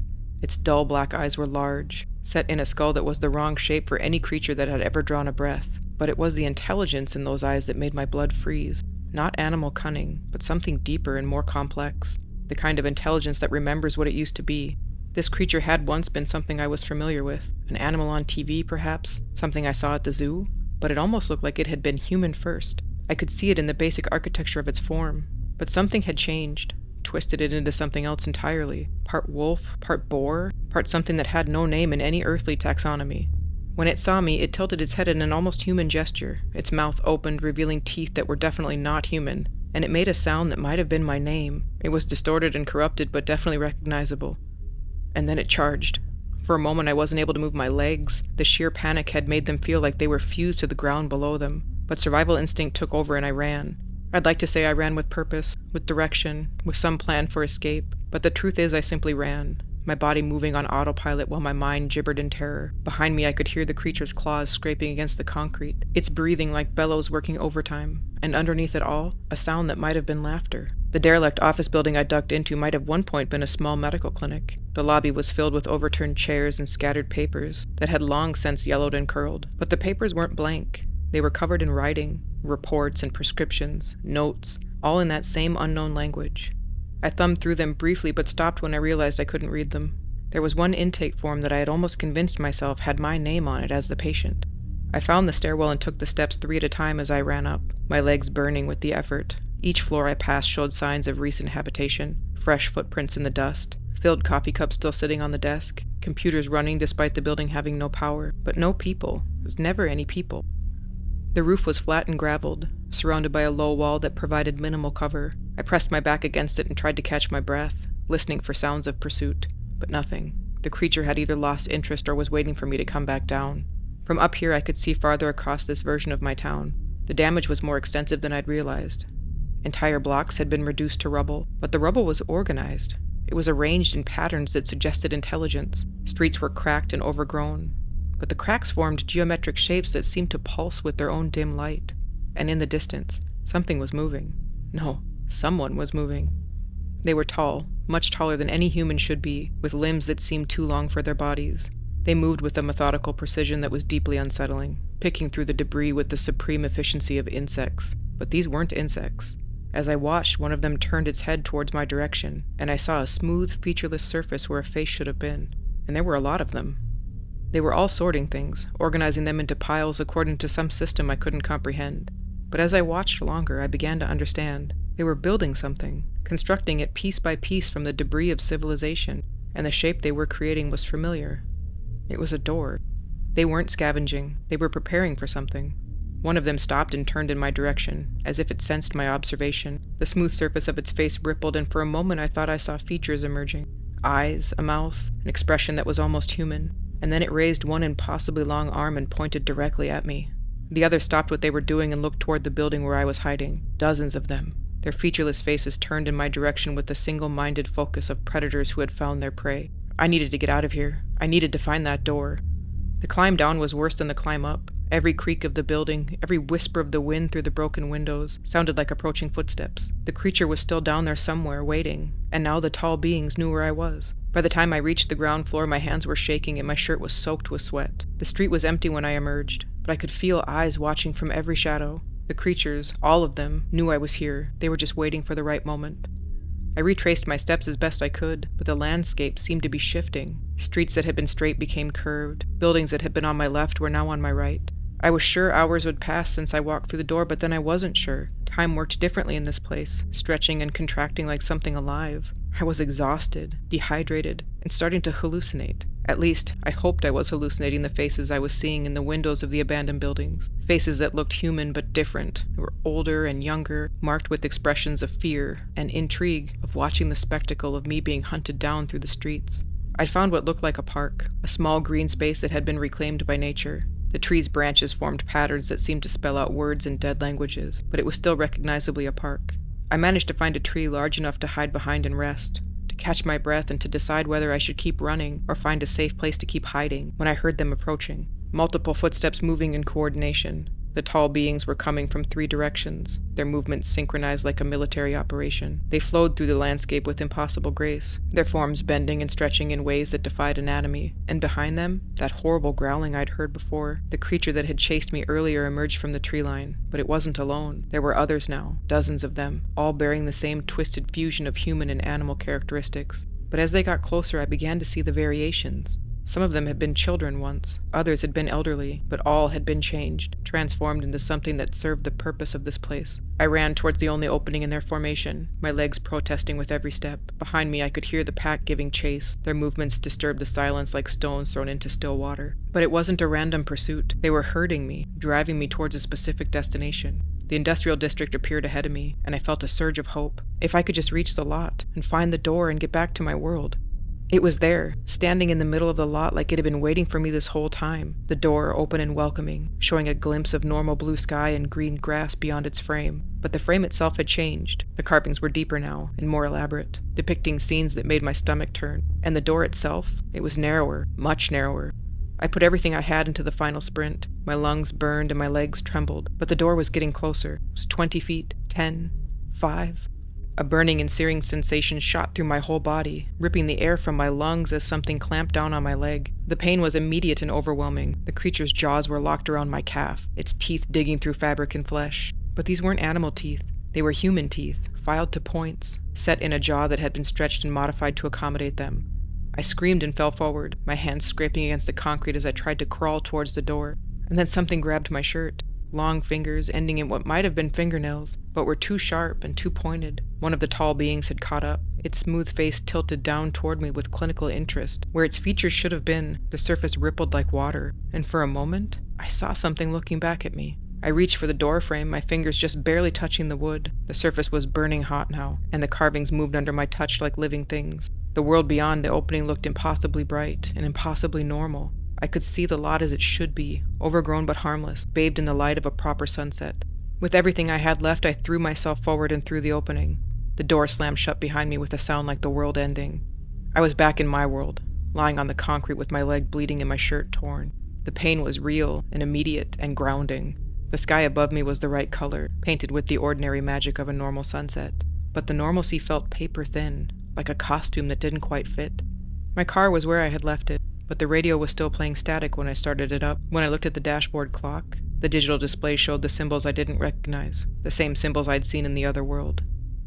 The drive home was a blur of familiar streets that felt subtly wrong, traffic lights that took too long to change, street signs that seemed to flicker between different names, other drivers who looked at me with expressions that seemed concerning. My apartment building looked the same from the outside, but when I reached my floor, I realized I couldn't remember which apartment was mine. The numbers on the doors seemed to shift, and I tried 3 different keys before one worked, and when the door opened I wasn't sure if it was my apartment or just one that looked like mine. Something was wrong with the space itself. The window in my bedroom was cracked, spider-webbed with fractures that definitely hadn't been there that morning. My books were arranged sloppily on their shelves. My coffee mug was sitting on the wrong side of the table, and there were footprints from dusty or dirty shoes on the floor. The food in the refrigerator had expired, but I just bought it a few days ago. My mail and personal belongings were all spread out across the apartment, as if someone had been looking through them, looking for something. I called the police, convinced that I had been robbed, and 2 officers arrived within 30 minutes, their faces grave with professional concern. But there was something else in their expressions. Recognition, as if they'd been expecting this call, or as if they'd already knew me. "Where have you been?" Officer Martinez asked, studying my torn clothes and my hastily bandaged bloody leg. "You were reported as a missing person. We've been looking for you for 2 weeks." 2 weeks? I'd been gone for 2 weeks. In my memory, it had only been hours, maybe a day at the most. But the evidence was everywhere. The sloppily arranged books, the expired food, and someone looking through my things. They were looking for clues to where I had gone. "Your employer called when you didn't show up for work," Officer Childs added, consulting her notepad. "Your coworker said you'd been acting strange for weeks before you disappeared, talking to yourself, claiming your reflection was wrong, and insisting that your coffee tasted like metal." I had no memory of any of that, but as she spoke, the fragments began to resurface. Conversations I couldn't quite remember, things I had said that didn't sound like me, a life I'd apparently been living while my conscious mind was elsewhere. I told them about the door, about the other world, and about the creatures that had chased me. I could see the look that they passed between them, the look people share when they're dealing with someone who might be having a breakdown. But underneath I saw something else. Intrigue, like they had heard this story before. "Show us," Officer Martinez said gently. "Show us where you found this door." The lot was empty when we arrived. The same overgrown concrete, the same rusted debris, the same forgotten spaces where ambition had come to die. But no door, no sign that anyone had ever been there. Except the weeds were different, flattened in a perfect rectangle, as if something heavy had stood on them for a long time, and the air still carried that metallic taste. It was faint but unmistakable. I was on my knees in the weeds searching for any trace of what I experienced, when Officer Childs called out. "Over here," she said, her voice carefully neutral. "What do you make of this?" Half hidden in the tall grass, something pale caught the light. A hand, severed at the wrist, the skin leathery and mummified, the fingers too long and jointed in places human fingers weren't meant to bend. The fingernails, or what passed as fingernails, were filed to sharp points. But it was the ring that made my blood freeze, a simple gold band, engraved with a pattern I recognized, the same pattern that had been carved into the doorframe, and wrapped around the ring finger was a hospital bracelet, the kind they give to you when you're admitted for observation. The name on the bracelet was mine. The officers took pictures, made notes, and asked questions I couldn't answer. They were professional, thorough, and entirely convinced they were dealing with the aftermath of a crime they couldn't quite classify.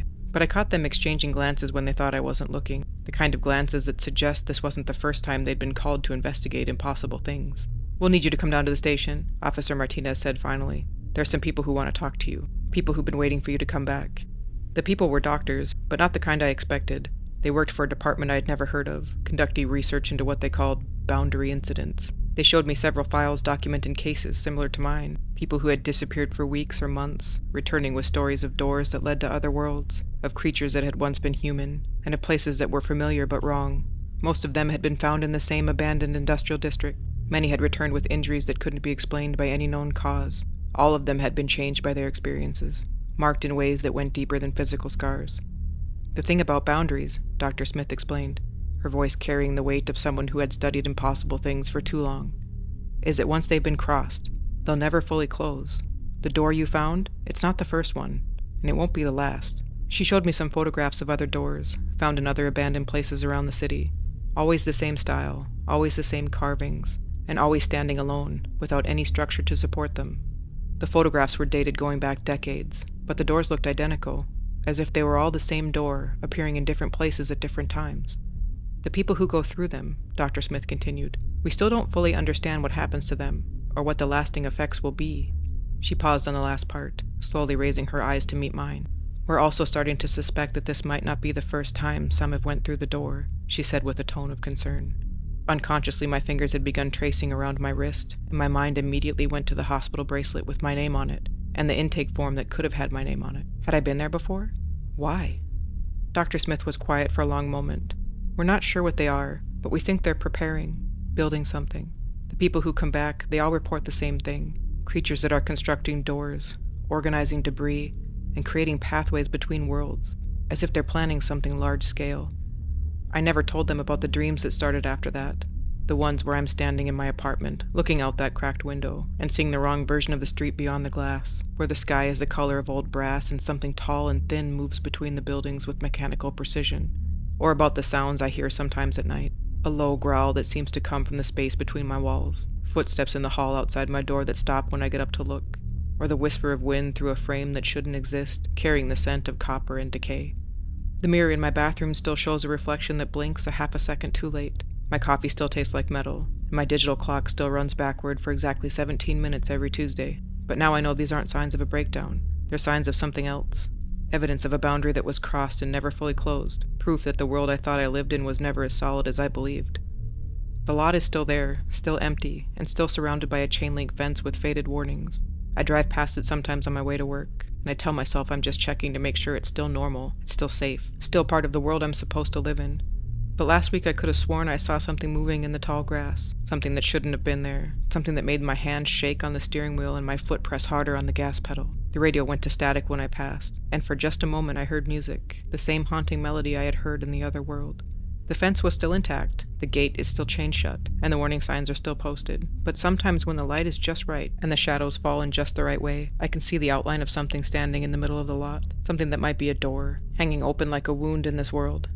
Dr. Smith calls me once a week, checking in, asking about symptoms, and monitoring my condition. She's never really said it directly, but I can tell that she's waiting for something. They all are. The doctors, the researchers, the other people who've crossed over and come back. We're all waiting for the same thing.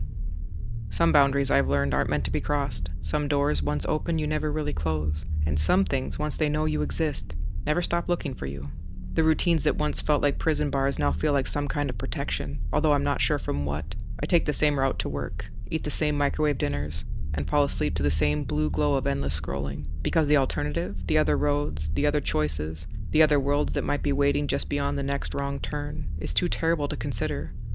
But I still dream of that place sometimes, the hollow world where everything I knew had been sucked dry and left to rot, where creatures that had once been human hunted with purpose and intelligence, and tall beings sorted through the debris of civilization with the patience of an archaeologist.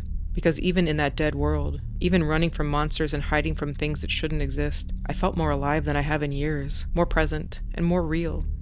Some nights I lie awake and listen to the sound of the city beyond my cracked window. Normal sounds, human sounds, the sounds of a world that's alive and breathing and full of possibility. But underneath it all, if I listen carefully, I can hear something else. A low growl in the distance, the whisper of wind through a frame that shouldn't exist, the creak of hinges that open onto a place that shouldn't be. I know the door is out there, and it's open. It's waiting for me to step through. And the terrible truth is, part of me is waiting too. The part that wonders if maybe I'm the one who doesn't belong in this world. The part that remembers the taste of copper in the air and thinks it might be worth going back for another sip.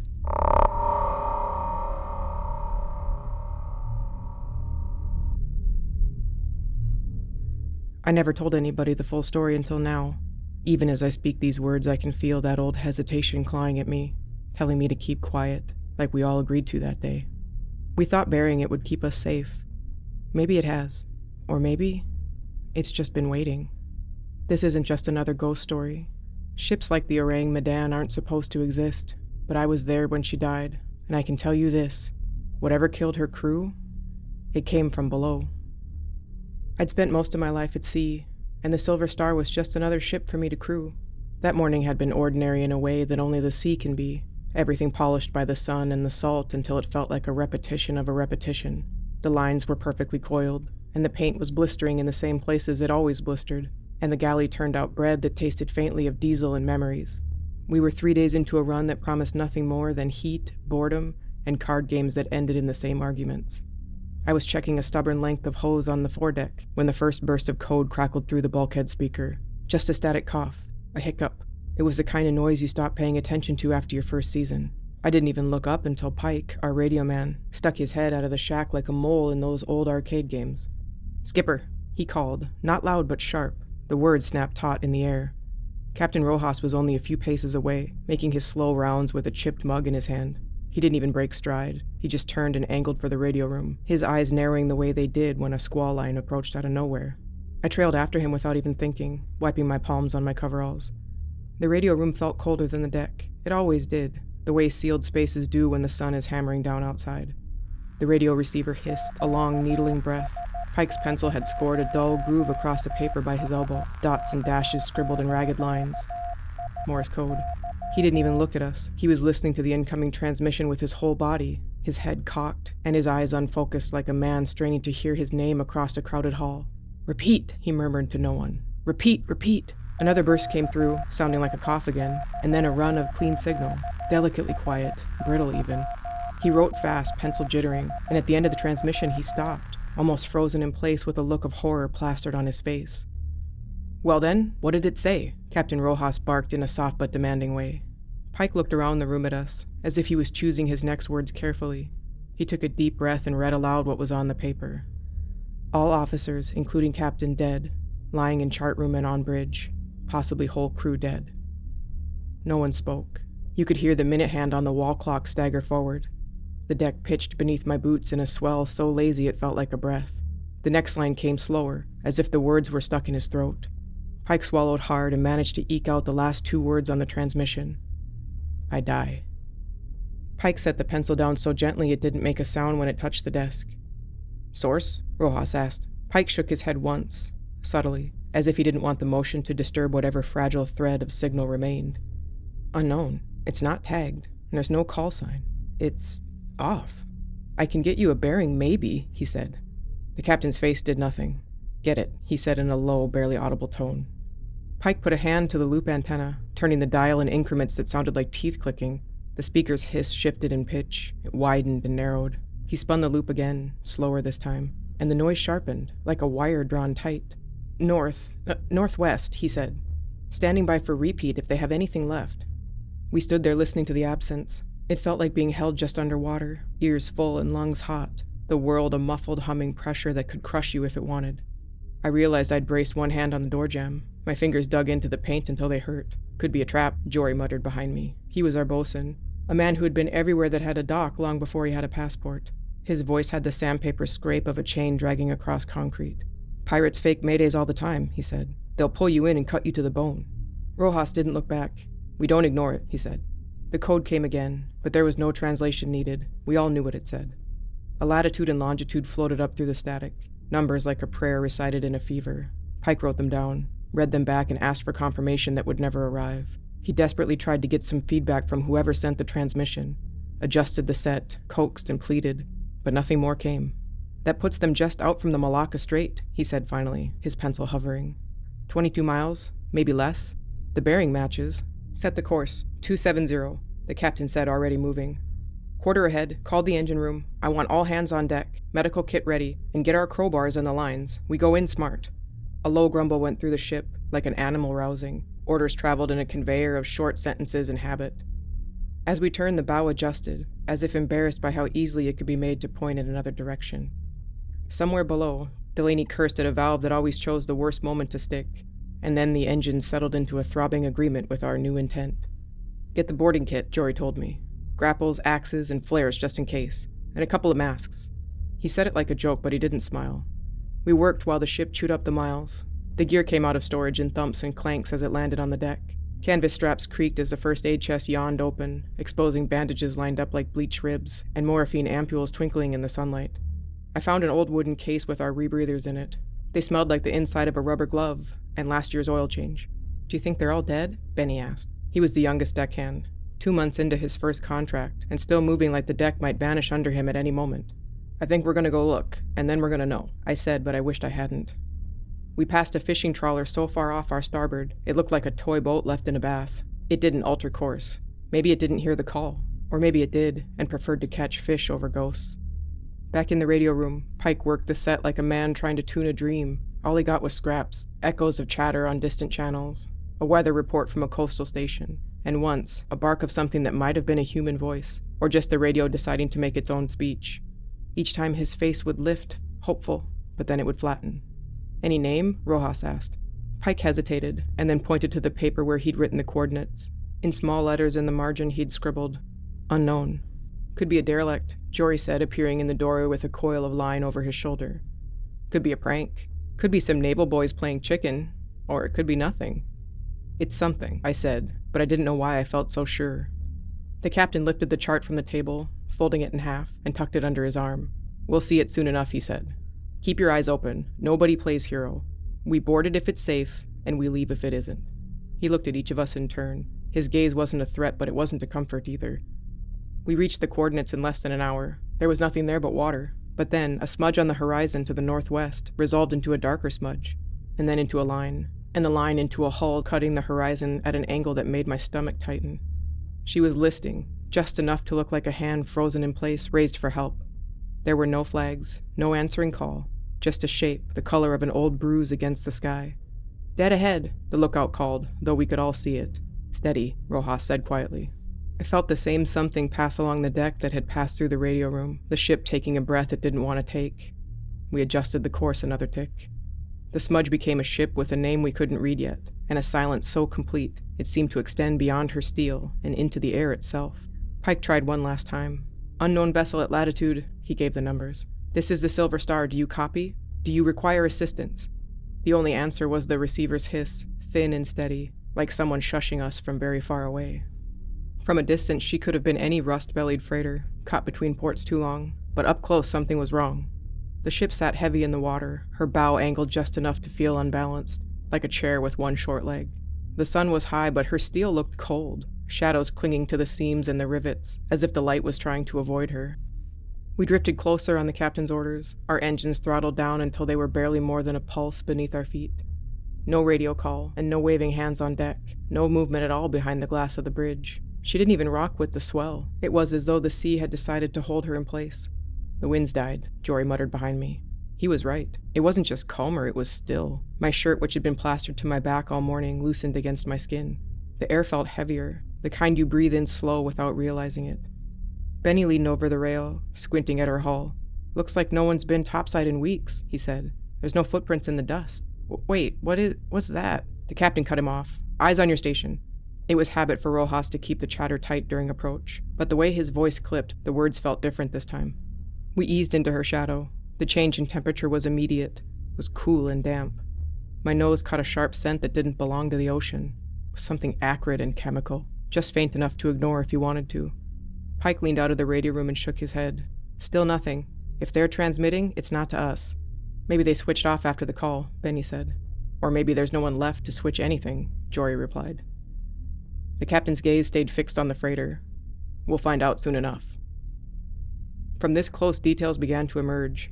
The paint on her hull had bubbled in irregular patches, possibly from the heat. One lifeboat was gone. Its davits hung empty. But the release ropes were frayed, not cut clean. The letters on her stern had once been white, but were now dulled to a bone gray, flecked with rust. Through the haze of salt and sun, I could just make out the name. Orang Medan. It meant nothing to me at the time. Later I learned it was for man from Medan. But in that moment, it just sounded unfinished. "Line's ready," Jory called. We drew alongside the ship, scraping softly against her steel. I was close enough now to see the streaks along the hull, where something dark had run down from the deck. At first I thought it was rust. Then I saw it had dried in thin, irregular patterns, more like something spilled and left to bake. A sound carried down from above, a faint metallic clink, like a loose fitting tapping against steel in a slow breeze. But there was no breeze. "Could be the mast," Benny said, though his voice had gone small. We matched her speed, meaning we were dead still in the water. The sea slapped lazily at our hulls, and every sound seemed amplified. I could hear the faint groan of her superstructure, the low thrum of our engines idling, and even the soft creak of my own harness straps when I shifted my weight. I glanced up at her bridge, and for a moment I thought I saw something, a dark shape passing behind the glass. My pulse kicked up, but when I blinked it was gone. "You see that?" I asked Jory quietly. He shook his head, eyes fixed on the rail above. "Doesn't matter. We go in like planned." The captain gave the order to hold position. Grappling lines swung and hooks scraping against her deck before catching. We drew the boarding ladder up from the Silver Star's rail until it clinked against the Medan's side. "Prepare to board," the captain said. I checked my mask, checked Jory's, and watched him check mine with a quick squeeze of the strap that somehow felt like a handshake in church. Benny swallowed and made his face a map of blank courage. We looked up at her dead portholes, her rust like dried blood in the seams, and waited for a flag to move, or a line to shiver, or a bird to land. But nothing.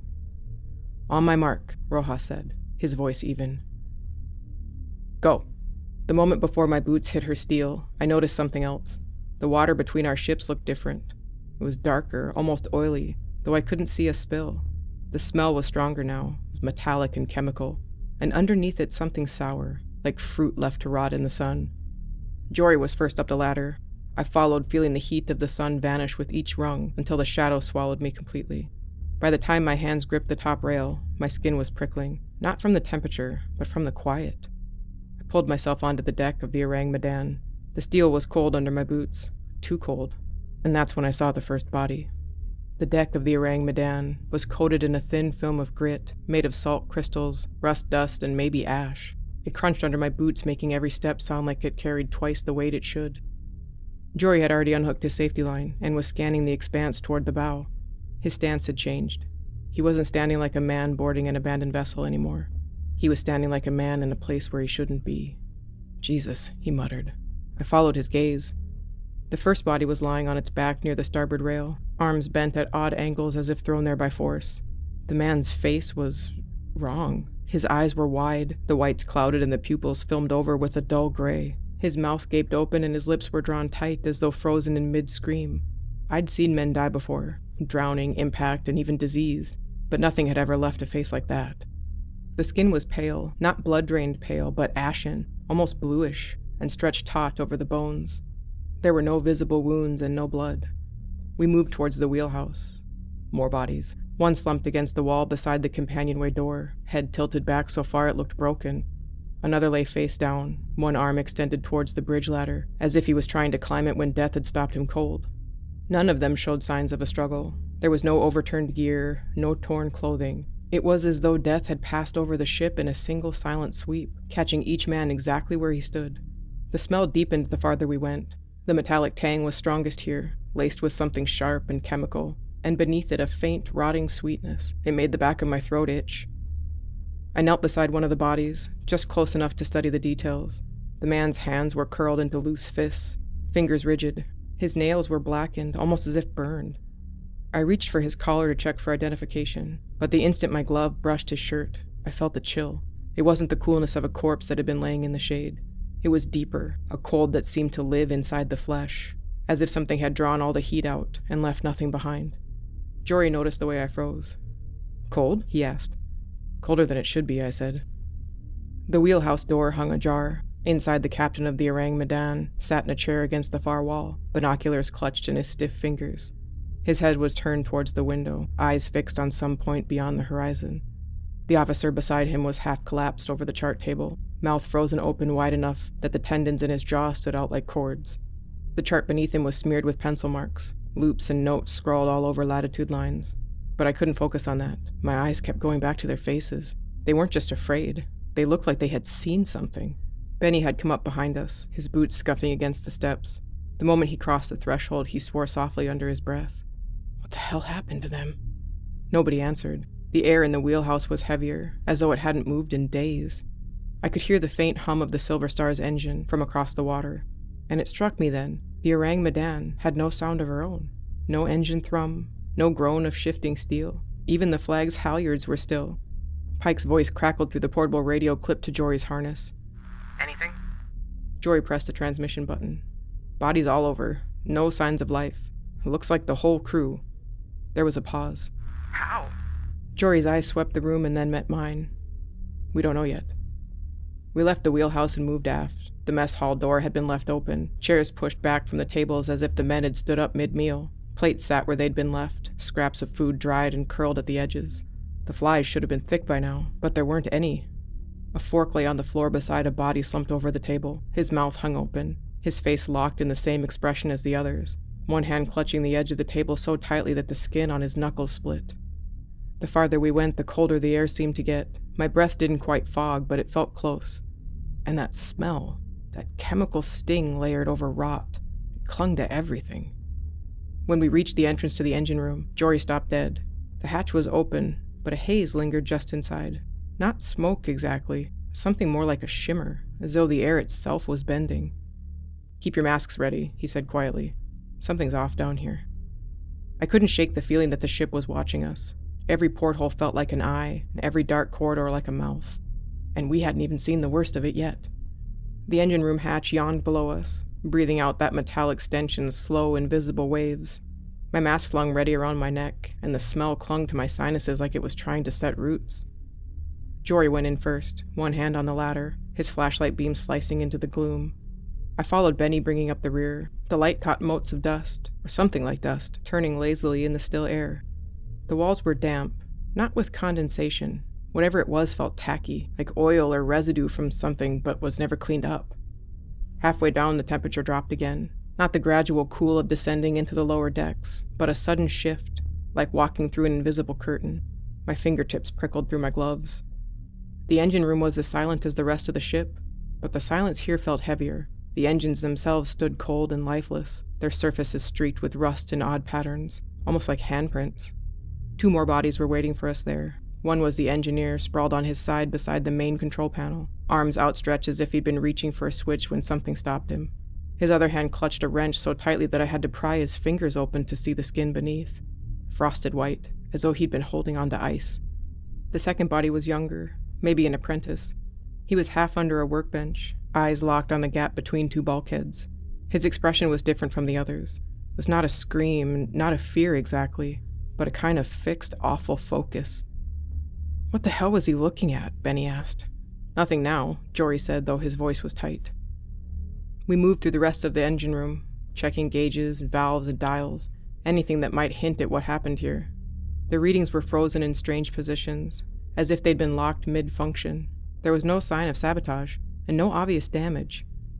It was Benny who noticed a small trail of black marks on the deck plates, leading towards the cargo hold. They weren't spills exactly, it was more like drips, spaced irregularly, each with a faint scorched ring around it. "Oil?" he guessed. I crouched and touched it with one gloved finger.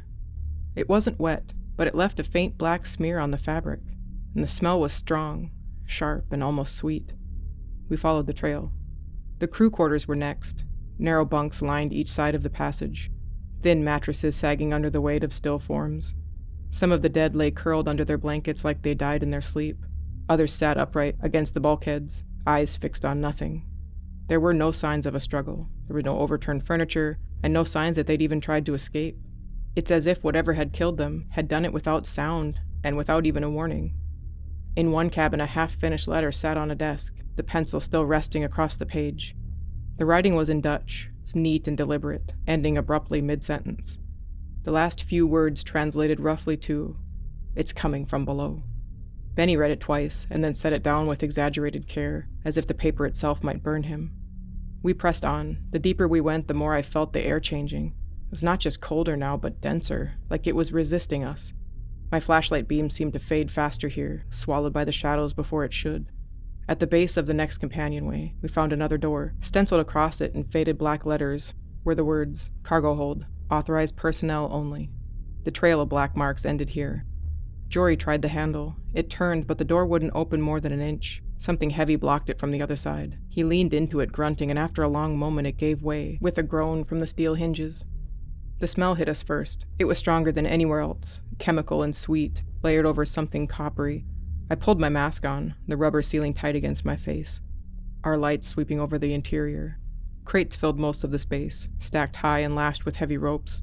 Many were intact, but their sides marked with codes I didn't recognize. Strings of numbers and letters and hazard symbols, but several had been damaged. One had burst open entirely, its contents hidden under a tarp that had a dark stain spreading across it. I stepped closer, my boots crunching on the scattering of crystalline debris. It wasn't salt. "Don't touch it," Jory said sharply. Something about the way he said it made me step back without question. From somewhere deeper in the hold, a faint sound reached us. A tapping. Irregular, like metal ticking as it cools. Benny froze. "You hear that?" We stood there listening. It came again, softer this time, and then stopped entirely. When it didn't return, Jory exhaled slowly. "Let's finish the sweep and get out of here." We backed out of the hold, closing the door behind us. I tried not to think about what might still be in there waiting. The way back up to the main deck felt longer. The stillness had settled over us now, not just in the ship but in our bodies. None of us spoke. When we emerged into the daylight, the glare felt wrong, after so long below. The silver star floated beside us like a lifeline, the only familiar thing in this entire floating grave. The captain was waiting at the rail, his expression unreadable. "Report." Jory shook his head. "They're all dead. No sign of cause, no injuries. cargo hold is sealed, partially breached in some places, and something's off down there. The captain's gaze flicked to me. Off how?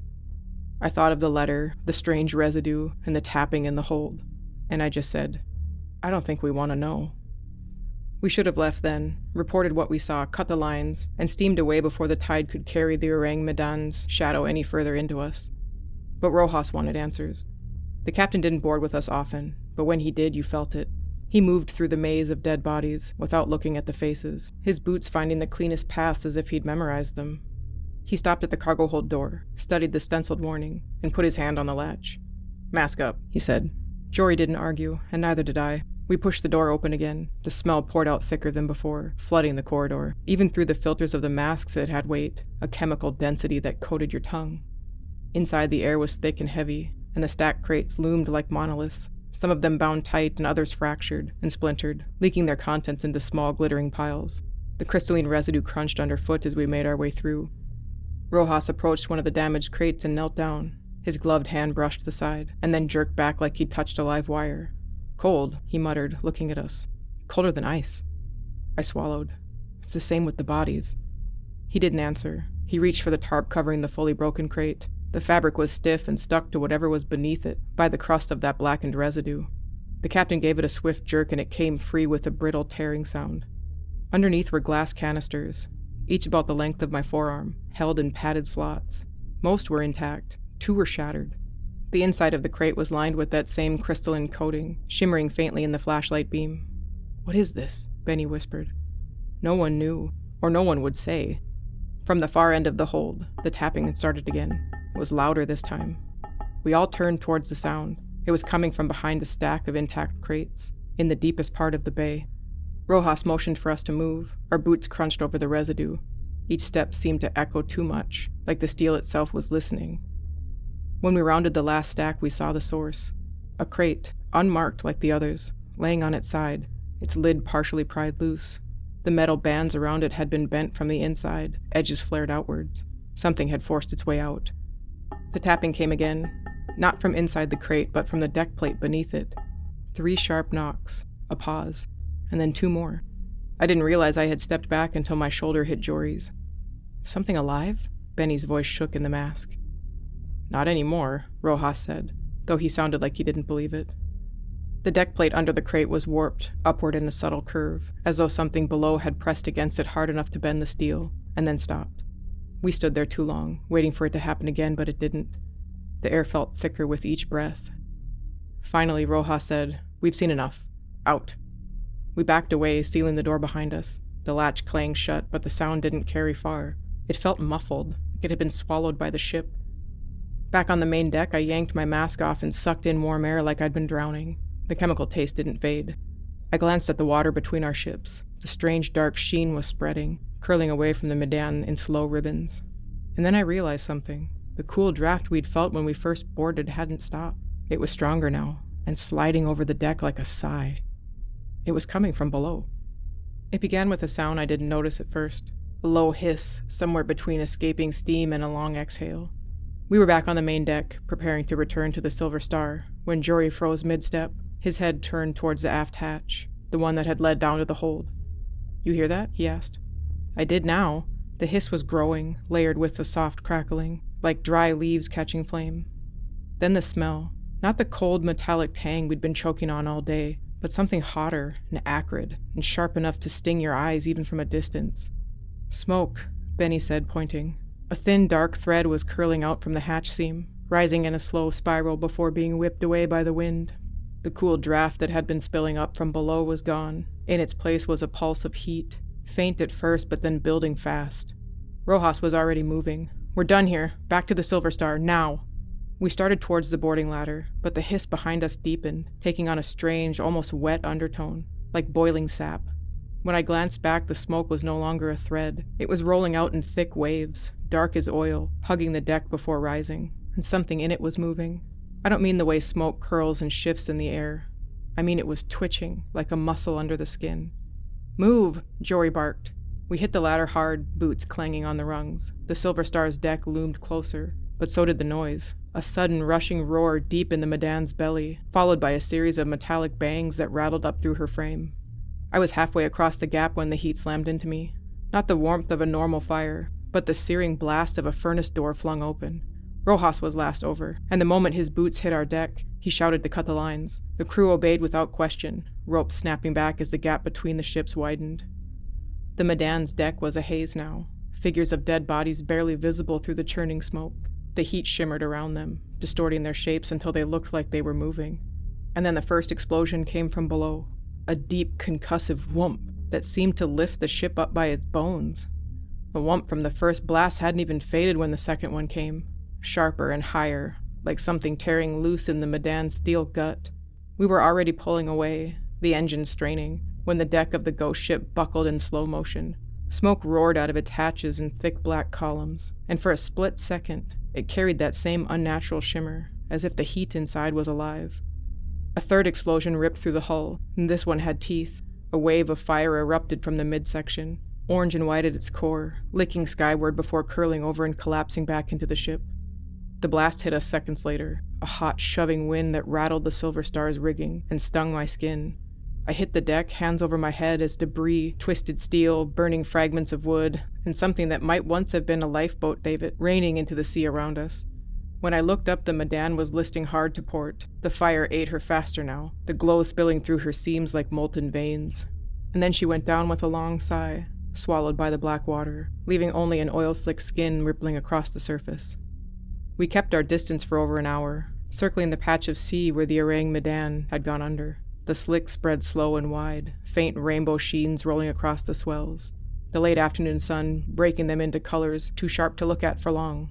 Pieces of her drifted in the current, charred wood and a twisted scrap of railing, and a life buoy with half its letters burned away, leaving only the word Orang. But no bodies surfaced, not one. The captain gathered us all on the main deck. We stood there in a half circle, with salt on our lips and smoke still clinging to our clothes. "We didn't see anything today, do you hear me?" he said firmly.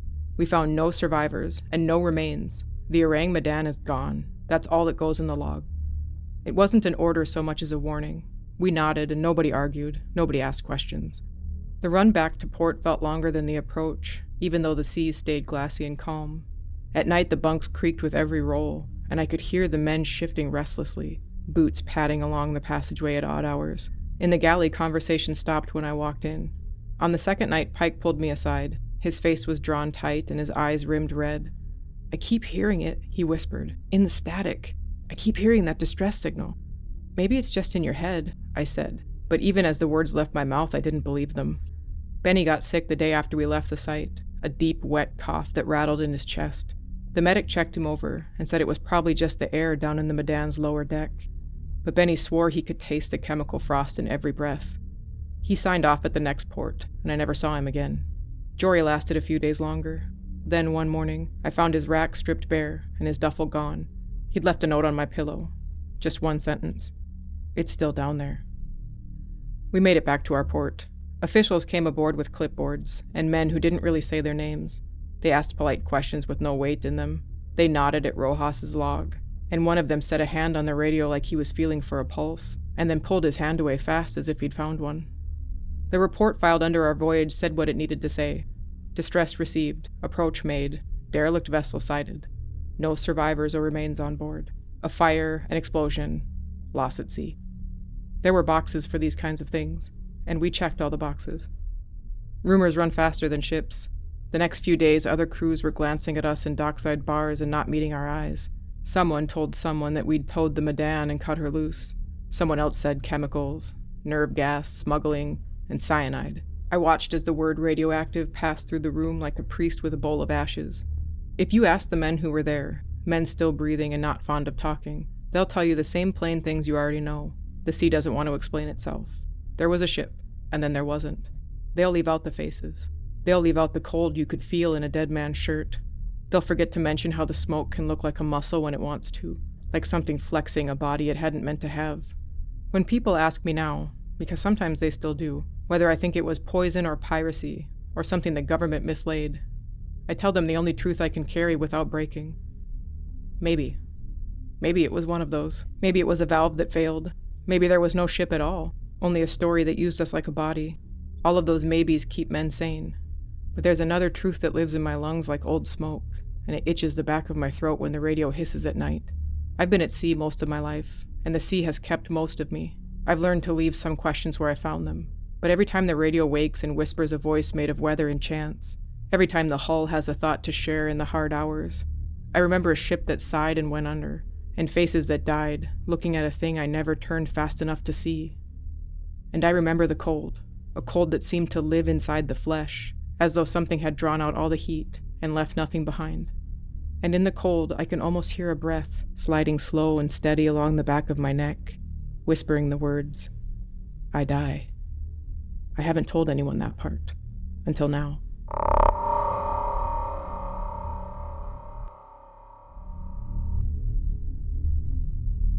$12,000. That's what the listing said, and that's what I paid. A whole house sitting on 3 acres with no neighbors for miles. This is the kind of isolation most people spend their whole lives trying to avoid. But I'd been working 60-hour weeks and coming home to my apartment in the city that was the size of a walk-in closet. My life had become a loop.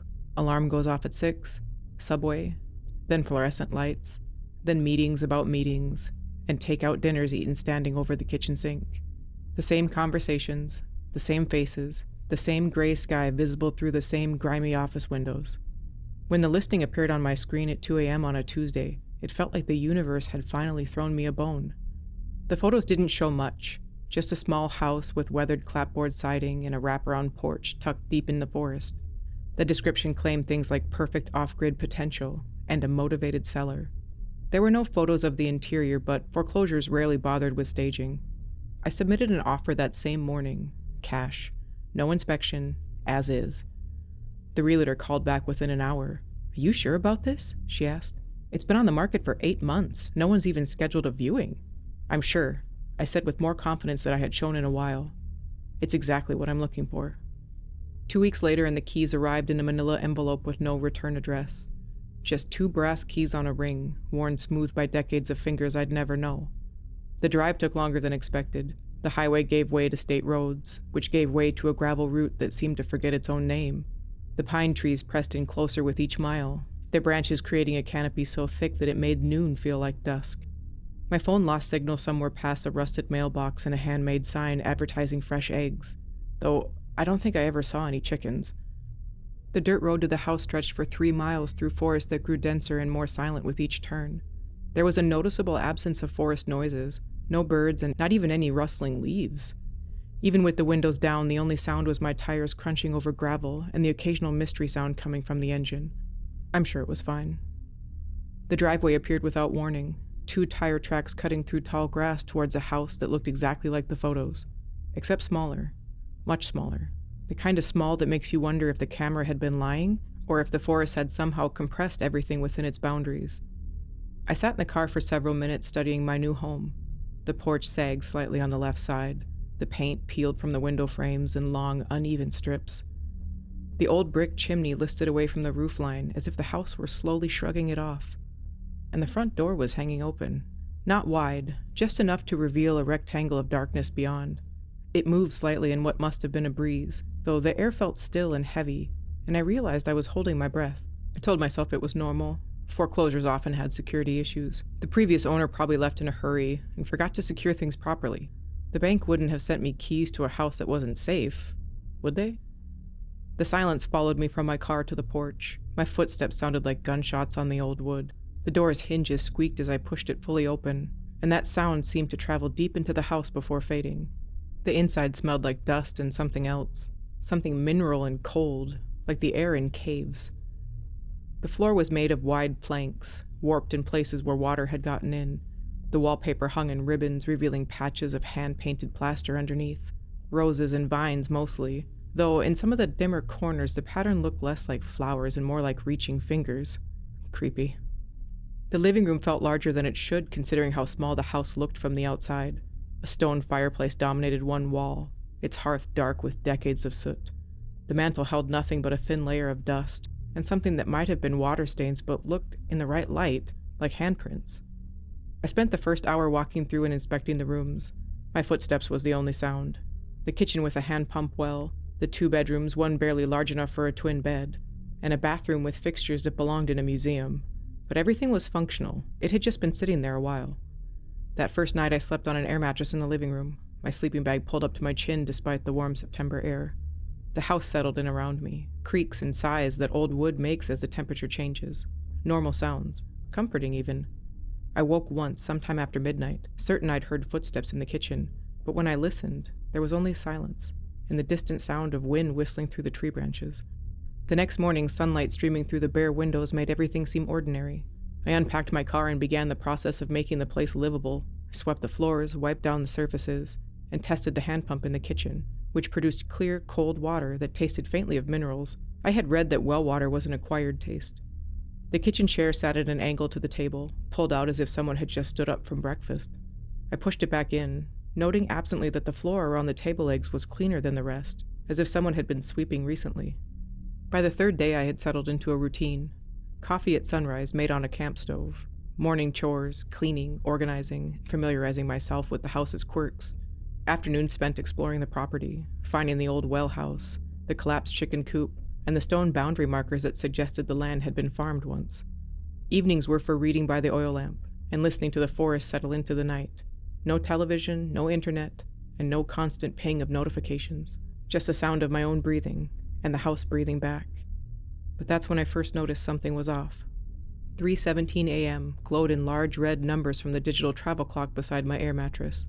I'm not sure what woke me up, but I found myself just lying there, staring into the darkness. At first I blamed adjustment. It was a new environment and different sounds, and the stress of such a major life change. But there was something else, a feeling, like in those moments between sleep and waking, that someone is standing there in the dark watching you.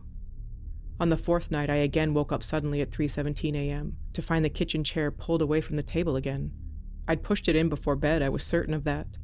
But it sat there, angled towards the living room as if someone had been sitting there, watching me sleep. I checked the doors, they were all still locked, and the windows still latched from the inside. There were no signs of entry, no footprints in the dust, and no disturbances anywhere else that I could see. In the morning, I moved the chair to the bedroom. If some weirdo was getting in, then they could sit somewhere else. The bathroom faucet started dripping that day, a steady rhythm like a heartbeat. I checked the handles, and both were turned tight. The drip came from somewhere deeper in the mechanism, something I couldn't fix without tools I didn't have. The sound followed me throughout the house, echoing off the walls with perfect timing. Drip, pause. Drip, pause. Drip. By evening it had stopped, thank God. With nothing else to distract me, it was all I could hear. The attic ladder hung from a square opening in the hallway ceiling, held by a simple rope and pulley system. I'd noticed it the first day, but hadn't felt brave enough to explore it. The house had enough oddities at ground level. But on the fifth night, lying in the darkness waiting for 3:17, I found myself staring up at that square of deeper black. Something about it seemed expectant, as if it had been waiting for me to pay attention. The ladder groaned under my weight, each rung protesting like the sounds of bones reaching their breaking points. At the top, cooler air drifted down, surrounding my face with the smell of copper pennies and old paper. The attic stretched the full length of the house. The peaked ceiling disappeared into shadows that my flashlight couldn't penetrate. It was empty, except for a single cardboard box in the far corner, positioned perfectly in the center of a dusty rectangle where something larger had once sat many years before. The box contained photographs, old ones, printed on thick paper with that distinctive sepia tone of decades past. All of them showed this house, but across different eras, different families on the porch, different cars in the driveway, different seasons captured in the background trees. The earliest photos showed a young family, a mother and father and 2 children, all smiling beside a garden where vegetables grew in neat rows. The house looked brand new, fresh paint, the porches solid, and the windows bright, reflecting the light in the sky. Later photos showed fewer people, an elderly couple, and then just a woman, and then no one at all. The house gradually graying, the paint peeling, and the porch sagging, but still maintained, still cared for, as if someone continued living there even though no one appeared in the pictures. But someone had to be taking the pictures, right? The most recent photographs showed no people at all, just the house, slightly more weathered each time, the windows growing darker until they became perfect black rectangles that seemed to absorb the light rather than reflect it. In the final photo, one upstairs window held a shadow that didn't match anything inside that I could place. Something tall and thin that didn't belong to the furniture, and it wasn't a trick of the light. It wasn't an architectural feature either. It was something that was watching. The hairs on the back of my neck stood up and a wave of panic rolled right through me, although I didn't know why. I flipped back through the stack of photos and there it was. I hadn't even noticed it before. That same black shadow in the upstairs window. It wasn't in the earliest photos, but it started at the photo with the elderly couple, and it showed itself in every photo until the last. I threw the photos back in the box and got out of the attic as fast as I could, and I didn't go back. The old man appeared on the 7th day, driving a pickup that looked older than the house. He slowed when he saw me splitting firewood behind the shed, engine idling while he studied me through his passenger window. "You bought this place?" he called. I nodded, setting the axe down. He didn't smile, and he didn't get out of the truck. "How long are you planning to stay?" "As long as it takes," I said, though I wasn't sure what I meant by that. "Won't be long." He put the truck in gear and then turned back to me. "No one ever stays here for long, not after what that crazy old lady did to her husband." "What's that supposed to mean?" I said, slightly annoyed that this man I didn't know was insinuating something that I didn't understand. "Rumors said she was a witch. Some people said that he wasn't treating her right, so she cursed him. Others say the only reason she married him and brought him out here was to sacrifice him to whatever that thing is." I just stood there not knowing how to respond, and finally the words just spilled out of my mouth like a burst dam. "Are you serious? Do you really think that trying to scare me with some cabin-in-the-woods horror story is gonna work? Dude, it is 2025. Go get a hobby or something." I was shocked at how irritated I was, but he was already driving away, a dust cloud trailing behind him like smoke. Good Lord, people are so strange. I chuckled, trying to convince myself that everything was totally normal, as I glanced at the upstairs window, hoping I didn't see something staring back at me. That night, the knocking started. It was soft at first, 3 taps from somewhere inside the walls, a pause, and then 3 taps again. I checked the pipes thinking it might be thermal expansion, but the sound came from different locations each time. The living room wall, the kitchen, the bedroom, always 3 taps, and always the same rhythm. By the second week, the knocking had moved closer. It was no longer inside the walls, but behind the doors. The closet door, the bathroom door, even the bedroom door where I now slept on the floor, having given up on the living room when the sounds became too frequent. On the 14th night, I lay in the darkness listening to those 3 soft taps on the other side of my bedroom door. The sound came from about head height, as if someone stood in the hallway patiently requesting entry. I didn't answer. I didn't move. I barely breathed as I stared at the bottom of the door, watching the shadow of 2 feet stand there. The knocking stopped and the shadow slowly moved away from the bottom of the door. I could hear footsteps moving down the hallway, floorboards creaking in a pattern I recognized. Someone walking with purpose, not hurrying and not hiding, just walking. In the morning, I found the kitchen chair in the living room again, positioned facing the bedroom door. I moved my sleeping bag to the couch that night, dragged it as far from the bedroom as possible. The living room felt safer somehow, with windows on 2 sides and the front door nearby. Multiple exits. I woke up standing in the kitchen, 3:17 a.m. according to the clock on the windowsill. My hand rested on the back door latch, fingers curled around the metal as if I had been about to turn it. It was the door that led to the woods. The kitchen chair sat neatly positioned facing the door, as if someone was watching, waiting for me to open it. I had no memory of getting up, no memory of moving the chair, no memory of walking across the house in perfect darkness without tripping over anything, and no memory of unlocking the door. The latch felt warm under my fingers, as if someone else had been holding it moments before. I backed away from the door and spent the rest of the night sitting in the living room with every light burning, watching both the kitchen and the bedroom doorway, waiting for something to move in the spaces between. But nothing did. The house felt awake around me, attentive in a way that had nothing to do with settling wood or changing temperature. The morning brought the first frost of the season. It covered everything: the grass, the car, the porch railing, and delicate crystals that caught the sunrise like scattered diamonds. The footprint started at the tree line, bare feet, adult human size, pressed deep into the frost as if whoever had made them had been walking slowly and deliberately. They crossed the yard and circled the house once, and then approached the front porch. They ended at my front door. The porch board showed no prints. Wood doesn't hold frost the same way grass does, but I could see where the walker had stood. 2 clear impressions from wet feet, positioned as if someone had spent time there, waiting, watching, and looking in. I checked my own feet, but the prints outside were larger than mine. They were narrower, with toes that seemed to grip the earth. I packed in the darkness of the early morning, throwing clothes and essentials into a bag without even bothering to fold anything. I left the furniture, the camp stove, the oil lamps. I left everything that would slow me down. The house felt different as I moved through it one final time. Expectant, as if it had been waiting for this moment, for me to make this decision and get the hell out. The air seemed thicker and more resistant, like trying to walk through water. My car started on the first try, headlights cutting through the pre-dawn darkness to illuminate the forest road ahead. I didn't want to look back at the house. I didn't want to see what might be standing on the porch watching me leave. But at the first bend of the driveway, I glanced in the rearview mirror. A tall shadow stood framed in the front doorway, motionless against the darker interior. It was not waving, not moving at all, just watching, as if marking my departure for some unseen record. I drove until my hand stopped shaking and my phone showed signal bars. Pulled over at a gas station and called the realtor from the parking lot, sitting under fluorescent lights that felt like salvation. "I need to list the property," I said. "Already? But you just bought it." $10,000. I need it gone." Are you sure? You could probably get more with some improvements." $10,000, no improvements." The listing went live the next day. The photos looked exactly the same as when I'd first seen them. Same weathered porch, same dark windows, the same promise of off-grid potential hidden in the woods, but with an irresistible price tag. It sold in 2 days. The buyer's name was Jennifer, recently divorced, the realtor mentioned, looking for a fresh start somewhere quiet, somewhere where she could think. "Did she ask any questions about the property?" I asked. "Just about the water and septic. Oh, and she loved that it was so isolated. She's a writer. Said she's looking for a place where she could let her imagination run wild, and where she wouldn't be bothered by neighbors." The realtor paused. "She's planning on moving in next week. Is there anything I should mention to her? Anything about the house that she needs to know?" I watched the listing photos rotate on her website. The same porch where something had stood watching me drive away. The same window that held the shadow that didn't belong to the furniture or the walls. "No," I said. "It's exactly what she's looking for."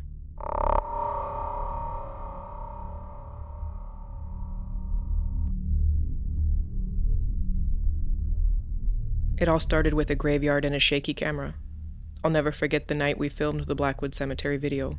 My hands were numb from the cold, my breath fogging the lens, while I whispered into the mic, "If there's anyone here, give us a sign." Behind me, Jenna rolled her eyes so hard I could practically hear it. She'd been against the whole spooky voice thing from the start. "Just talk normal, Alex," she said. "You sound like a terrible Halloween store employee." But hey, the bit worked. 3 days after we uploaded the video, the Blackwood Haunted Cemetery, it hit 1 million views, and then 5. The comments were flooding in. "That shadow at 8:43, WTF," and "fake but cool effects." And my personal favorite, "This guy's gonna get eaten by a ghost." I didn't sleep for 48 hours. I just kept refreshing the stats, watching the subscriber count climb. Sponsorship offers piled in my inbox. Energy drinks, VPNs, a company that sold ghost-repelling crystals. I should have quit while I was ahead. But quitting wasn't really my style, not after years of filming blurry orbs in my grandma's attic and editing reaction videos in my dorm room. This was my shot. My YouTube channel had been a joke to everyone except for me. My parents called it a phase. My ex called it embarrassing. But suddenly now everyone cared, even strangers. They wanted more. More scares, more proof, more of me standing in the dark, pretending I wasn't pissing myself every time a floorboard creaked. The problem is, the internet's a hungry beast. Give it a taste of blood, and it'll eat your whole arm off in seconds. "You're obsessed," Jenna said, squinting at me over her latte. We were crammed in our usual booth at the 24-hour diner, the one with the sticky tables and the waitress who always forgot my ketchup. Jenna had her camera dismantled in front of her, cleaning the sensor with a microfiber cloth like it owed her money. "You've watched that damn video 200 times. I paused the clip on my laptop, the exact frame where everyone said they saw a shadow figure dart behind a tombstone. Freeze, and then enhance. Right there. A smudge of pixels that could have been a person, or a tree, or even a trash bag, I guess. But the comments were convinced it was Casper's edgy cousin. "It's research," I said. "We need to figure out what made this one stick. Was it the lighting, the pacing, the weird EVP at the end? Or maybe," Marco chimed in, sliding into the booth with a plate of fries, "people just love watching you hyperventilate over nothing." He tossed a fry at me. Marco was our sound guy, a human golden retriever with a podcast voice. "Face it, dude, you're the star. Your oh crap face is pure cinema." Jenna snorted. "He's not wrong. You give off the whole terrified toddler vibe." "Thanks," I deadpanned. "I'm glad my existential dread is entertaining." But they weren't wrong. The algorithm loved raw reactions. The comment section dissected every gasp, every flicker of doubt in my eyes. "He's so scared, this has to be real." Ivy, our psychic medium consultant, slid into the booth last. She was chewing her thumbnail, staring at the shadow frame on my screen. "You shouldn't have posted that," she muttered. I sighed. Not again. I'm serious, Alex. You don't know what you're messing with. That wasn't just a shadow, it was an invitation. Marco tossed a fry at her. Relax, Miss Cleo, it's a graveyard. Dead people are kind of the whole deal. Ivy didn't laugh. She never did. She joined the crew 6 months ago after sliding into my DMs with a rambling message about negative attachments and spiritual crossroads. I'd hired her because, well, she looked the part. All black lace and stormy eyebrows, and the fans ate it up. But half the time, I was pretty sure she was just making shit up. Look, I said, slamming my hands on the table harder than I meant to. This is how it works. The cemetery video went viral, and now we need to go bigger and scarier to keep riding this wave. I'm talking a locus of paranormal activity, somewhere with a history so dark even the skeptics will shit their pants. Jenna raised an eyebrow. Bigger than a haunted cemetery? I grinned, spinning my laptop around for them to see. Meet Hollowbrook Asylum. I'd found the name buried in a Reddit thread titled Places That Will Literally Kill You. It was built in 1903 and shut down in the 70s after a fire. A lot of people died, though the official count keeps changing depending on where you looked. We would definitely have to do better research to get the whole story. Every urban explorer so far who had tried to film there had either noped out or, well, their channels went dark. It's perfect. Absolutely not, Ivy said, her face pale. Come on, I said, it's gold. The second we announce it, the hype will go nuclear. You don't understand. That place isn't just haunted, it's alive. Marco grinned. That's dope, more content. But Jenna was quiet, staring at the asylum photos on my laptop, crumbling brick and shattered windows that looked like empty eye sockets. Alex, this feels different. That's because it is different, I said. It's our ticket to another viral video. Ivy stood up abruptly. I won't be part of this. Then leave, I said, sharper than I meant to. But this is happening, with or without you. She left, letting the diner door slam behind her. Marco whistled. Damn, you're kind of a dick, you know that? He's not wrong, Jenna said. But I was already pulling up the map on my phone, tracing the route to Hollowbrook. It was 3 hours north, abandoned, and no security. Just us, the dark, and whatever was waiting. Ivy didn't come back. Not that I expected her to. She had ghosted the group chat, left my texts on read, and even Marco, who'd once talked her out of a full-blown panic attack after a raccoon had wandered into our shot. He couldn't even get her to pick up. She'll chill, he said. You know how she gets. All, the veil is thin, and then she's fine by Tuesday. But Tuesday came and went, and so did Wednesday, and by Thursday, I had stopped caring. Hollowbrook Asylum wasn't going to film itself, and the clock was ticking. Sponsors were already breathing down my neck, fans spamming, "Where's the new video?" in the comments. I'd promised a teaser trailer by this weekend, so I buried myself in the research. Late nights hunched over my laptop, Reddit threads filling my browse tabs. The more I dug, the weirder it got. The asylum's history was a graveyard of trigger warnings. It opened in 1903 as a sanitarium for the morally defective, which, in the early 1900s, could mean anything from schizophrenia to liking jazz. The head doctor, a guy named Thomas Hargrove, had a reputation for innovative treatments, which translated to things like ice baths, electroshock therapy, and a basement full of tools that'd make a medieval torturer squeamish. Then in 1972 there was a fire. It started in the East Wing, they said. Faulty wiring. But locals swore they heard screams before the flames took hold. 27 people died. Patients, nurses, and even Hargrove himself. The place never reopened. It just sat there rotting while the town tried to forget. But the internet never forgets. You're really doing this, huh? Jenna stood in my doorway, arms crossed, staring at the disaster zone I had turned my apartment into. Printout of the asylum's blueprints, littered all over the floor. My whiteboard was a spiderweb of red strings connecting phrases like mass graves and Hargrove's occult symbols. I'd even tracked down a digitized patient journal from 1965 and printed it out. You mean we're really doing this? And stop looking at me like that. It's called pre-production, I said, squinting at a blurry photo of the asylum's entrance. The doors were boarded up, but someone had spray-painted "Get Out" across the planks. A warning? Or maybe just bored teens? Jenna kicked a stack of papers. This isn't pre-production. This is a serial killer's vision board. Look, the fans want lore, so we're gonna give them lore. I tapped the patient journal. This guy, Sam Teller, wrote about Hargrove taking patients into the basement at night. He said they'd come back changed, hollowed out. One even bit off his own tongue. Cool story, still not worth dying over. We're not gonna die. We'll be in and out, 3 hours max. She sighed, collapsing onto my couch. You didn't see Ivy's face, Alex. She was terrified. Ivy's always terrified. Last month she had visions that Marco's car was cursed. Turns out he just needed new brakes. This feels different. Everything feels different when you're chasing 10 million views. She didn't laugh. I didn't tell her that I had already ordered all brand new top-of-the-line gear. New cameras with better low-light capability, laptops, top-of-the-line voice recorders, all branded, of course. I was in the hole 15 grand on a new credit card I had just opened. This video had to work. The day finally arrived for us to drive to Hollowbrook. The gear prepped was almost fun. Marco brought over the love of his life, his parabolic mic that could hear a mouse fart from 100 yards away, and Jenna calibrated the night vision cameras. I packed the ghost hunting starter kit I had got online a while ago, an EMF meter, IR thermometer, dowsing rods, and a bag of salt. It was actually Ivy's idea, back when she was still answering my calls. I caught myself feeling embarrassed about our gear. We were big time now, the real deal. We needed that new gear. "What's this?" Marco held up a Ziploc bag full of dried herbs. "Sage," I said, "for cleansing or whatever. Since when do you believe in that crap?"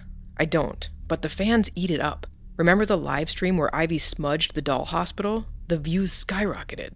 He tossed the sage back in the kit. "Fake it till you make it, huh? Welcome to YouTube." We finished loading the van around 6 p.m. Just as we were about to leave, my phone buzzed. A text from Ivy.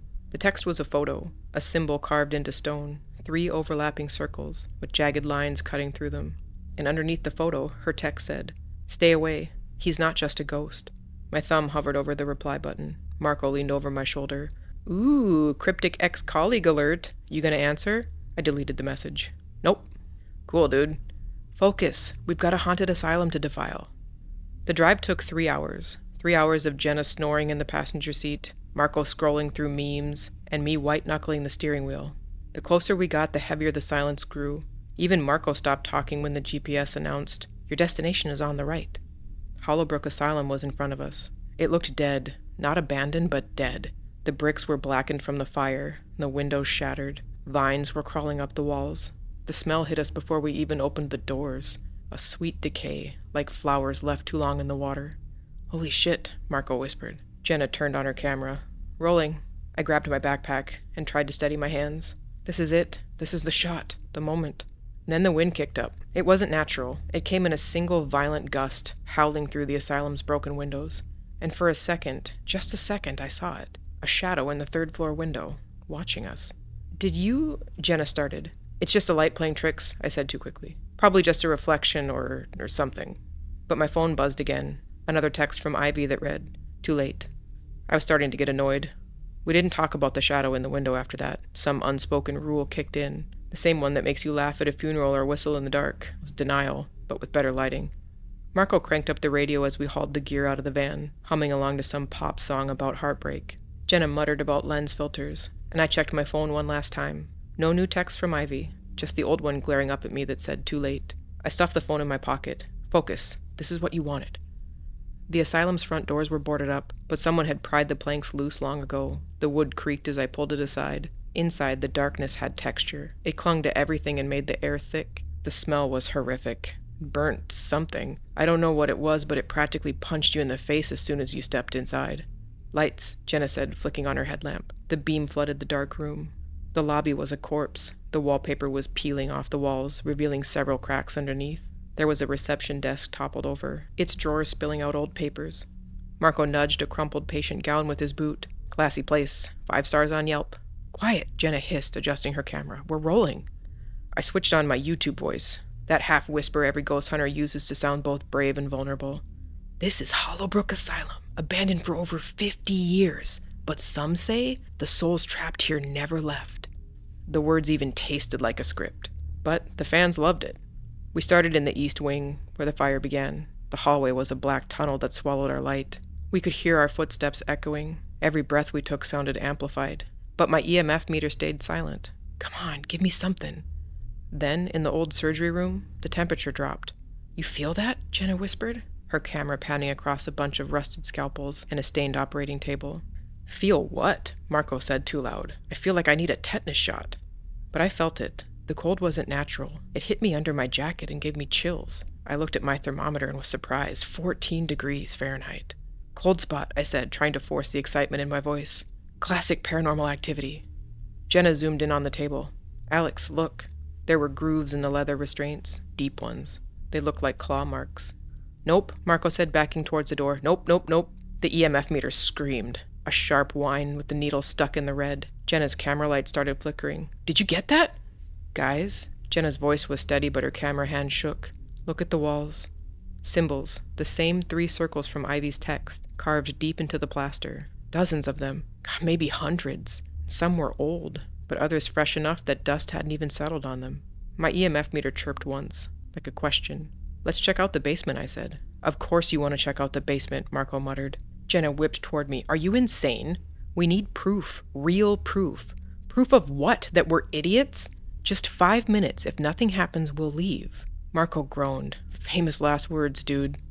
The stairs to the basement were hidden behind a collapsed wall. The doorway was buried behind debris. It took all 3 of us to shove it aside. The air here was stale, and the smell got worse with each step down. The basement looked like a dungeon. The walls were made of stone and covered with something that looked like algae.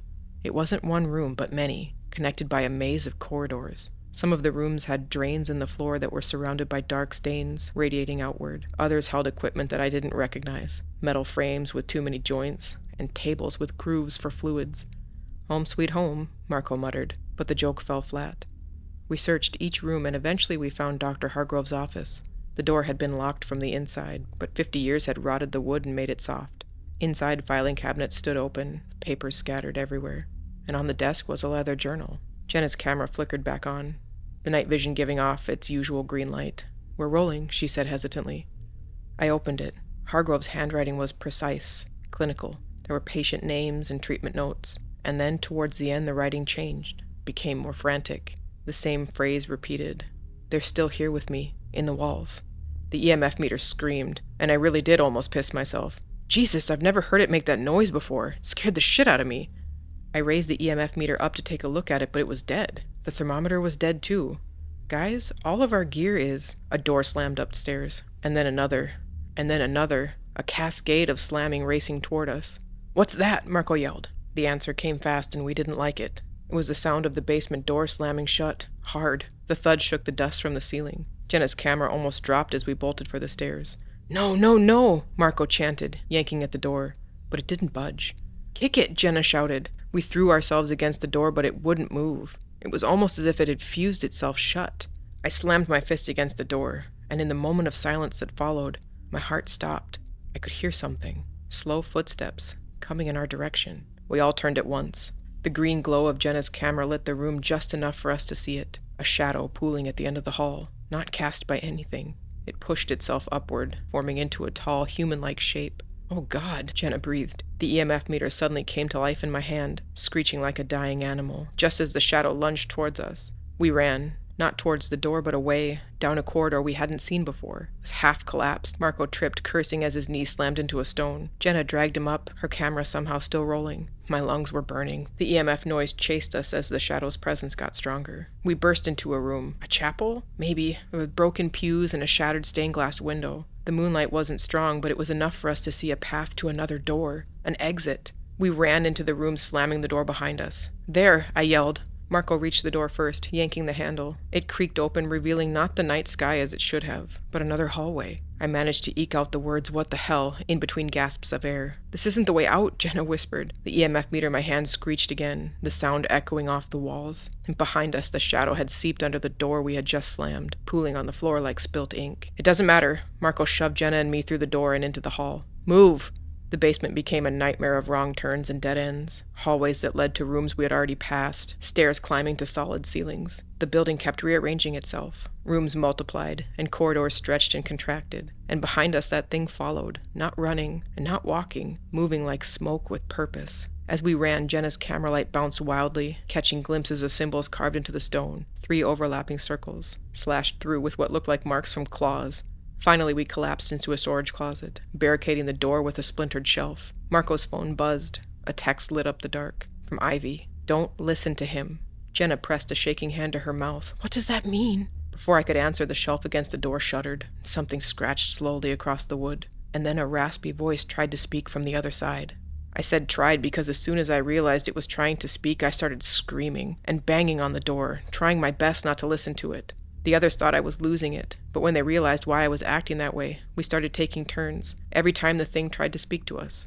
We were trapped in that asylum, lost in that messed up labyrinth for 6 hours. 6 hours of banging on the door and screaming at the top of our lungs, every time that thing tried to speak. None of us could get any rest. We weren't even sure if what Ivy had said about not listening to it was true, but we weren't in a position to try to find out. Ivy found us just after dawn. How she got in, I don't know. No flashlight, no gear, just a jar of ash and a key to a door we hadn't seen before. Apparently she'd spent the whole night having nightmares and didn't even remember sending the texts. She only realized that something had happened when she saw the text messages in the morning. She dragged us down a corridor smeared with bloody handprints. She moved through the asylum like she belonged there, carrying a mason jar full of ash and speaking words that made no sense. She led us through passages I swear weren't there before. "Don't look back," she said. But I looked. I heard something whisper my name. "Alex." And I turned around. A towering silhouette in a charred uniform, skin dripping like wax from his bones, his face half melted, his jaw unhinged, and his eyes were two black voids, the cleaver in his hand crusted with rust, and other things I didn't want to name. He took a step forward and the walls bled. "Alex." I screamed loud enough to drown him out. I quit the next morning, deleted the channel, burned all of our gear and the SD cards with all the footage in a steel drum behind my building. The flames ate my logo, my merch, the stupid sage bundles I'd never believed in. After that, Marco wouldn't speak. Jenna deleted every photo off of her phone and scrubbed her skin raw in the shower. Me? I couldn't sleep. Every time I closed my eyes, I saw him, that shadow standing in front of me, raising a cleaver. "Alex." He'd hiss and I'd wake up screaming, trying not to listen. Some stories, once started, never really end. They just wait for the next chapter, the next fool with a camera, the person who thinks fear is just content. But I know better now. Fear is a door, and some doors, once opened, stay open, even if you burn the key.